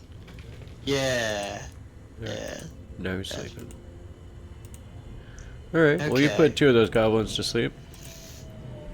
Okay. You see Gretel kind of like, swaying a little bit, but she's able to kind of shake her head and fight off the magic. Same with this Darn other it. guy. Okay.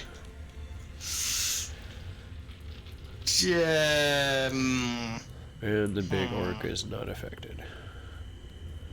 Well, I didn't think Ratul would be effective. I was kind of hoping all the goblins would just go to sleep. Okay. 2 of them did. Worked on half of them. Yeah. No, but I wanted her to go to sleep because she was the only one who listened to me out of all these other goblins. Okay. Okay. Can I do anything else for a bonus action, maybe? No. Okay. Okay, I'm gonna tell her... I'm going to try to tell my friends to calm Ratul down. And I put the guys to sleep for their own safety. In Gut. Okay, and I'm gonna tell my friends to just try to calm Ratul down and make him stop killing people in a bloodlust rage. Okay. Right now. Easier said than done. Yeah. Yeah, well, I'm trying to make the best of the situation here, okay? Like... I thought this would be easier. Just try to snap him out of his... whatever. His crush. And that'll be my turn. Alright. Okay. Let's see.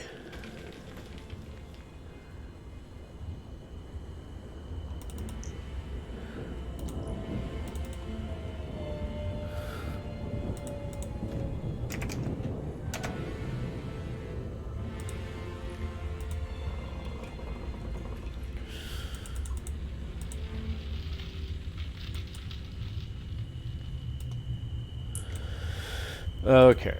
At 10. Grinnell does not like what's going on here.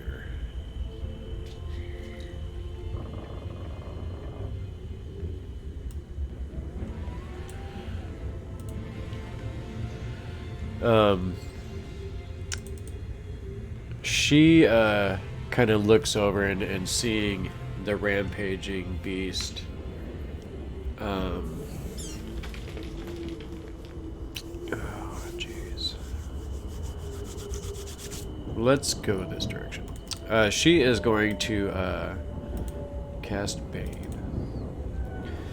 And she looks at the beast, and then she looks over at Yin Yang, and then Grybek, who is in the doorway, who had just cast this spell on her. And, oh wait, are you guys all within the 30 feet? Yes, you are. Perfect. And cast Bane on the three of you. So go ahead and roll saving throws for Charisma.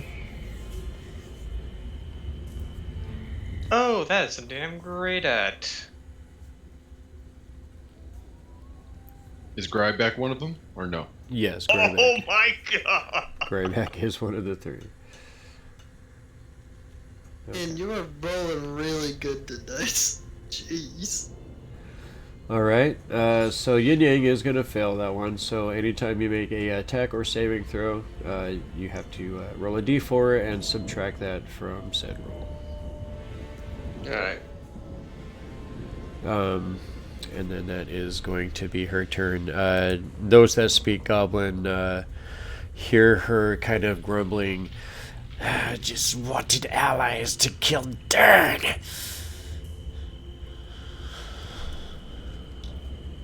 Brasnic. What would you Alright, like to do, so- sir? I should be able to see over Urki and what's his name? Because they're both shorter than me, right? You mean Gok, sir? Yeah, there we go. Yeah, that guy. That goblin guy. So I'm here at the back, but can you put me in the room so I can see what I?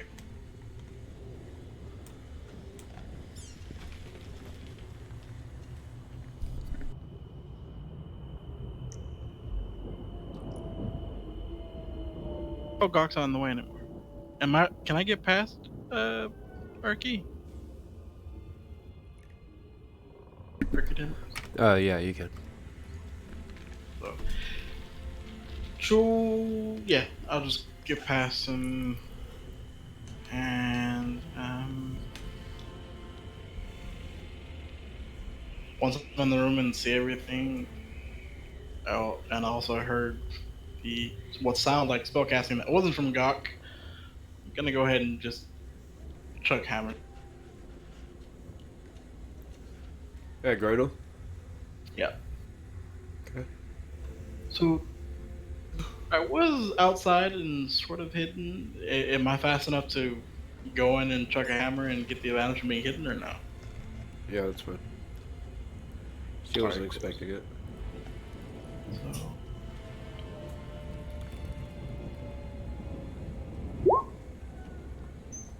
$16? That should hit. Because I have advantage, sneak attack applies. Yep, that does Rolls. hit. And then the offhand throwing out, which is the normal roll. So can you? And no sneak attack this time, just 2 damage. Okay. And then I'll move to the side so Urki can get in without me being. So it was 9 total. Yeah, 9 total. Okay. And You see the first hammer fly in, and it hits her, like in the shoulder kind of an area, and you hear an audible crack as it hits in, and you see her whole left arm just immediately go limp. Then as she's kind of recoiling from that, the second hammer comes in and hits her, and you see her immediately just slump up against the wall, kind of like fall back against the wall into a sitting position, and just slowly drawing breath. Alright. Take that, you goblin bitch. So rude. Yeah. I've had traumatizing moments with goblins. It's lucky I haven't gone wild. It's true. Uh, Erky is going to come in. Nobody's super hurt yet.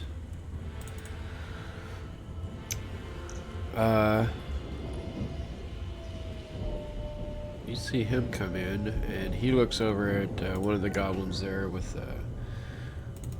the bow. Back over here. Is that longer than he's got? That's my question. Perfect.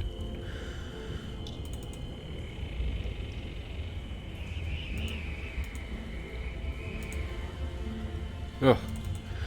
Goblin is able to dance out of the way of the sacred flame, but you see Urki kind of steps through and casts his first bit of offensive magic that you've seen from the little gnome. That brings us to Mr. Grybek. Alright, I'm gonna walk down to her and give her the beats. Or not.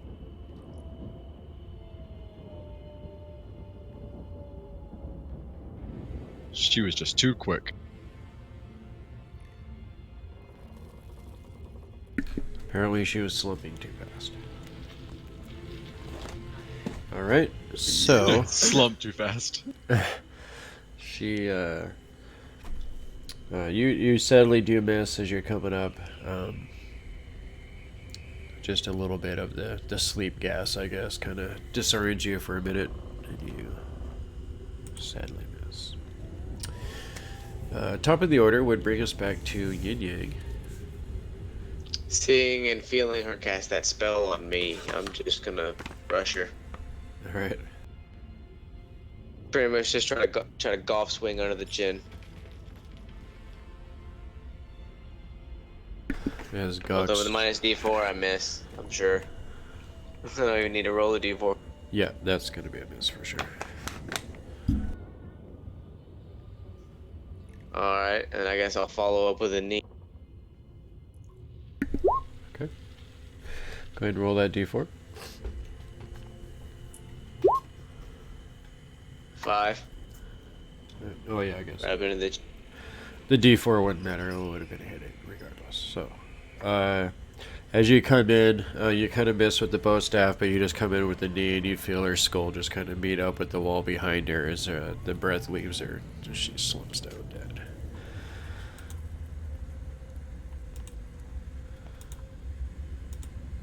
At this, the other goblins that are in the one goblin that's still awake, definitely looks angry, and then these other ones down in the corner look like they just want to get away still.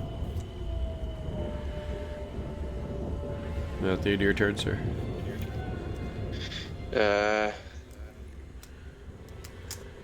Seeing these two asleep, right? Yeah. 10, 15, 20. This from ours is at 5, 10, 15. So these move 35, 5, 10, 20, 25. I'll get right in his face. Okay. Just intimidation And that'll factor. be my turn. All right.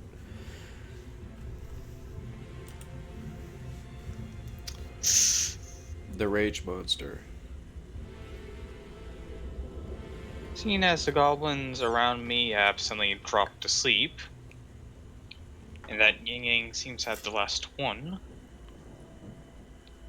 I am going to, in case there are some more goblins that are going to come in to start to shoot us, I'm just going to go ahead and take the dodge action, as I basically set myself into a more seemingly stabilized and defensive posture. Okay.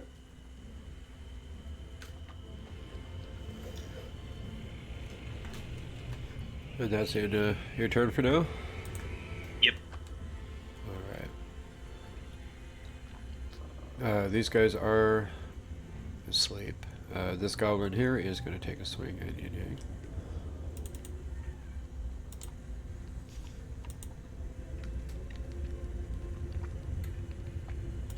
No. I feel like that's going to be a miss.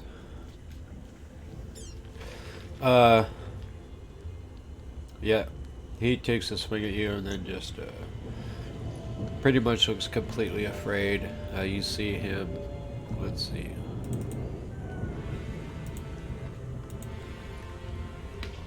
Yeah.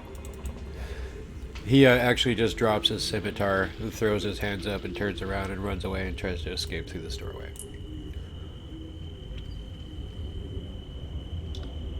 Oh, if he's trying to run, I'm taking a swing.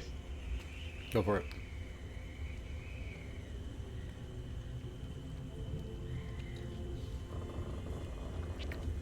Roll the damage.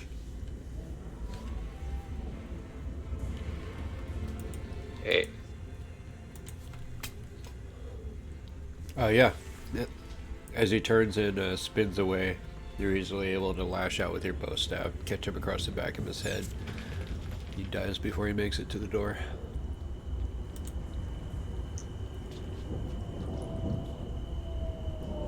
Well, Gok, your plans for taking over a goblin tribe, what happened to that? I mean, that failed immediately Almost. after it was conceived. Almost That's, immediately. Yeah. Ratul's rage was your linchpin. I mean, it's Yeah. part of your mission. Could have turned out completely different. How are you going to become the greatest goblin that history has ever known and destroy the world? There'll be other times, just not now. Not now. Alright. Which is okay. I think you have a lady to talk to about that. She's dead though. Huh? If she's dead, Your matrix? hello?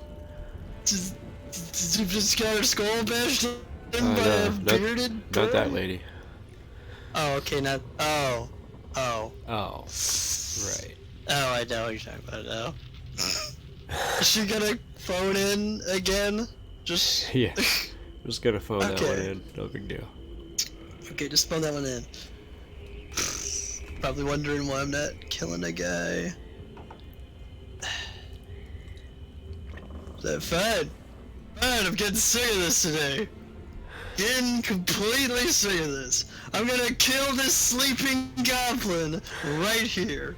It's just, God, this is completely useless. I'm gonna just Eldritch Blast this guy point blank right now. I feel Just like you get my get advantage frustration. on this. Okay.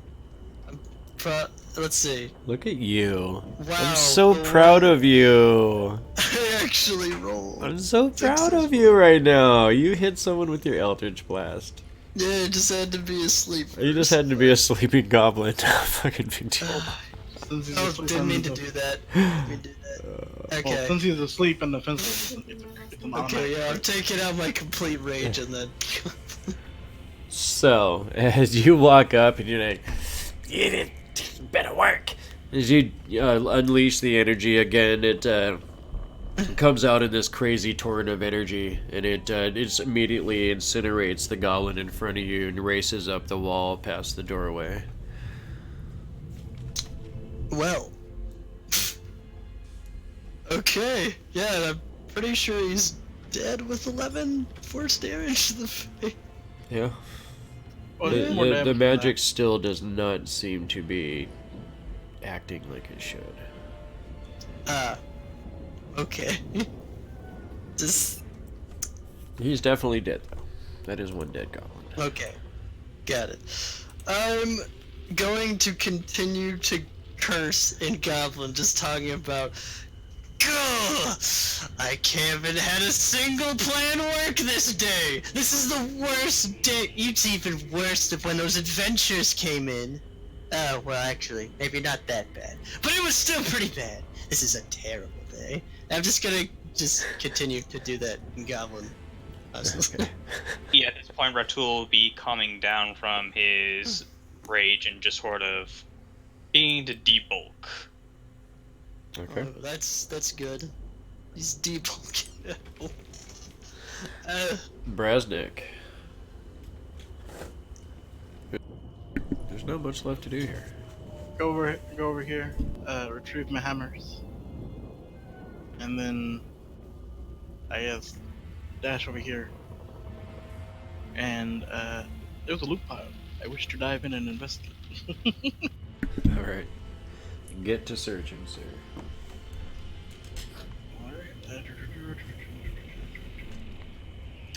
We are pretty much out of combat, it looks like. These guys over here, definitely, as soon as these goblins are dead, they end up running through this doorway and escaping into the dungeon that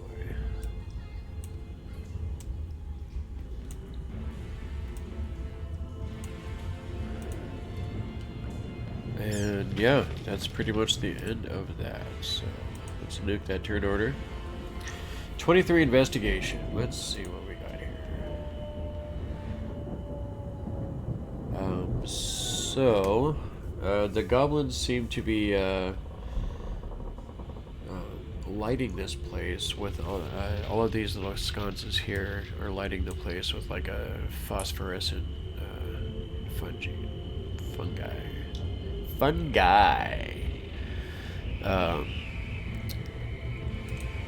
That's pretty much the light source. Obviously, you have your dwarven sight.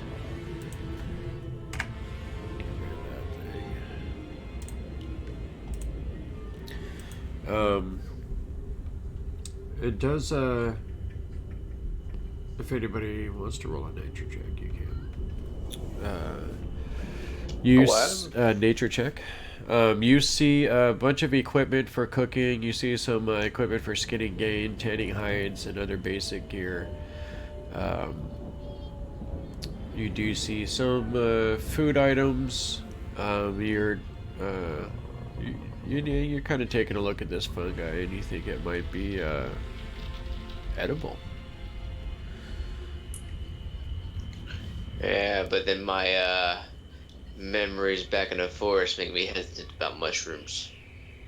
Yeah, it's true. It might be. So now put them back down. Might be a really fun trip the rest of the ride here. Could I actually roll a nature check? Go for it. In the shaman's bedding, what were you rolling on for the nature check? For the mushrooms that Yin Yang was picking up. They give off like a light violet phosphorescent glow, but they look like they might be edible. It looks like they actually grow in extremely dark places, hence the light that they give off, and you think that it might actually come from the Underdark. These shrooms, they're not surface shrooms. You Of think? course, we're not on the surface. Why would they be surface rooms? No, deeper. Yeah, we're pretty deep. What are you talking about?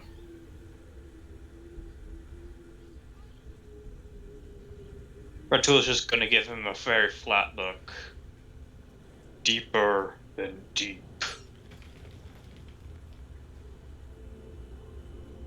You know you could just say the Underdark instead of being cryptic, right? We do not refer to it as that. Who's we? Everyone refers to it as that. I used Not to live all. down there.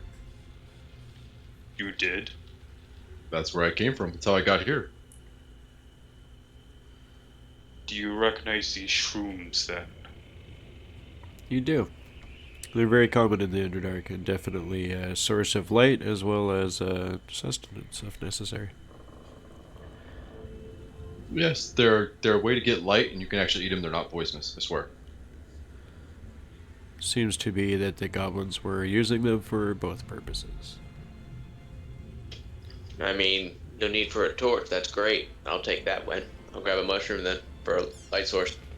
Alright. Is it like a torch or is it weaker?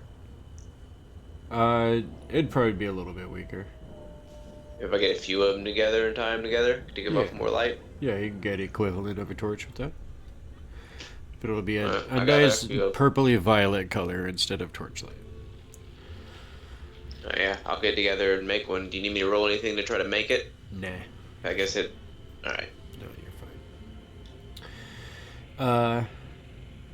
You also find a near the pile. It looks like some bedding, kind of an area. One of them looks to be kind of separate. Seems to be the shaman's bedding. In it, you find a healer's kit and a poisoner's kit. In the main pile, you discover that it pretty much contains the tribe's loot. Mixed in is lots of other stuff, taken from goblin victims, of course. You can pretty much find any piece of mundane gear that has a value of 5 gold piece or less. So if you have any need to restock your traveling kits or anything like that, you can basically find, like I said, anything that's worth 5 gold piece or less in this pile. You also find roll another perception check. Anyone that wants to help out looking through this pile. You're gonna roll what again? Perception. Perception.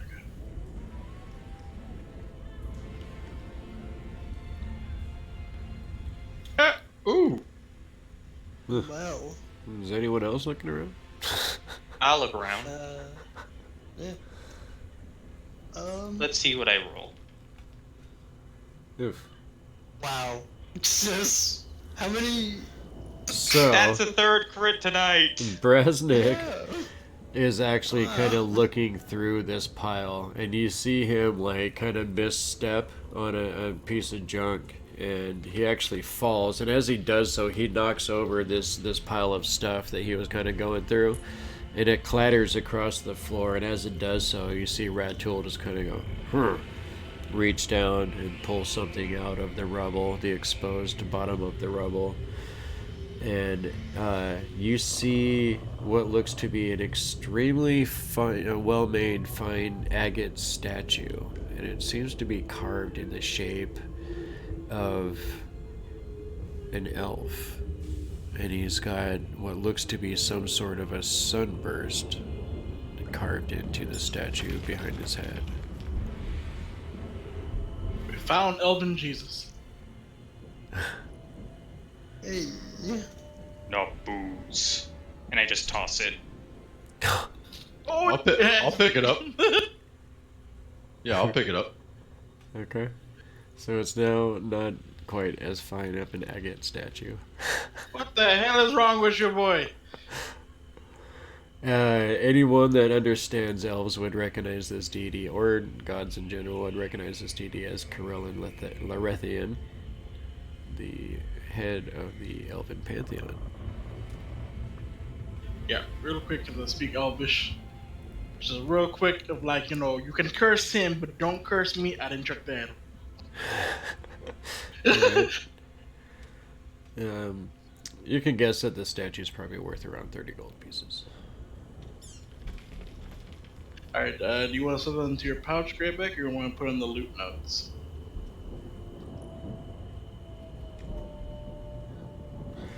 Both of those are good options.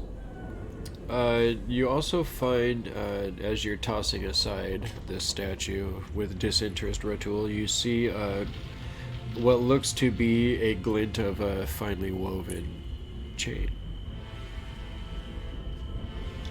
This stuff that catches his interest as he reaches down and just pulls the entire thing out. Okay. As you pull it out, you realize that it seems to be a medium-sized chain shirt of extremely fine craftsmanship.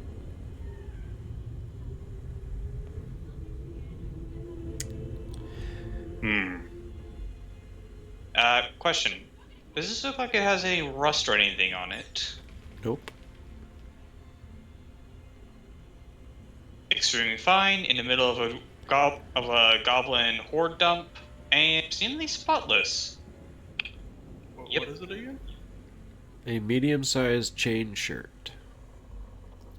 There's only one thing that this could be. Well, two things, but either one is potentially very good for some of us. As I just pull up to the rest of the group and just say, I think this is magic. Both me and Grybek's Smith instincts kick in. Grybek, go ahead and give it a look over with advantage, sir. And what is this going to be? Dealer's choice. It's smithing related, so. Insight? Sure. Nope. Okay. Just due to, being a dwarf as well as a forge cleric, you can tell that, what seems to be pretty obvious to the group is extremely well made, very fine craftsmanship. Can't quite tell if it has any magical properties, but you do know that in order for a weapon or any sort of armor or shield or anything like that to even be able to be imbued with magic, it has to be of a master craftsmanship quality. I'm still looking at that. I'm still looking at that statue, going, "Yeah, shirt, yeah, metal shirt, yeah." Okay. Did you give him advantage because I was helping, or just because he's a forge cleric? Because he was a forge cleric. Because I'm also a smith, although I dealt with more locks. Okay. Would you like to make a regular roll? Yes. Since he's busy looking at the statue, like, give me here. Yeah, I hand the chain shirt to Brasnic. Okay. So I do a little better. Yeah, 12's a bit. Doesn't take too much to recognize the quality of this. You can tell that it's a masterwork. Right, it's magic. Hey, Grybek, aren't you? You're a cleric, don't you? Don't you have the identifier spell? In character, this is in character. Yes, I do, but I don't have it studied at the moment. Okay, we'll just wait till later. Well, you can tell that the quality of the workmanship is masterwork. Doesn't This is a necessarily keeper? mean that it's been imbued with magic. True. But this is a keeper no matter what. It'll either sell for a good penny, or it may actually be magic. I'm not entirely sure. And does anyone need an upgrade? Or who can wear chain? 'Cause even if it's just normal chain, it's still armor. My chain is already +1 because of my forge cleric, so no. Right. So wear armor. that is going to take us to about 9:30, and that's a little bit past even where we traditionally cut it off. And I think this is a good stopping point for the evening. There is definitely something going on beyond the doorway over here. That Gretel came through. You definitely saw her looking over her shoulder and speaking in whispers a couple of times. Those that understand Goblin before she died understood her to say something about not killing the goblins and killing Dern instead. Whatever that means. So, that is going to be where we leave that off. I hope everybody enjoyed watching the game tonight. Give our guys a couple of things to think about and what's going to happen next. I can say we're definitely coming up towards the end of the second third of this dungeon. So we're making our way through the Sunken Citadel here, and getting closer and closer to the final confrontation at the Gulthias tree and the evil druid that guards it. And I'm very interested to see how that one develops. So, but first things first, we seem to have some sort of a threat beyond the door and whatever lies beyond it. So, very interested to see how that one plays out next time that we join the Sunken Citadel for the Fireside Tales. Everybody, I hope you have a great couple of weeks until we're able to get back in here and do this thing again. Thanks for watching. If anybody's still out there, I know we had a couple people watching earlier, and appreciate you guys hanging out and checking out the story with us. Other than that, we hope you have a great night and a good week, and we will see you soon. Good night, everyone. Good night. Good night. Bye. Later.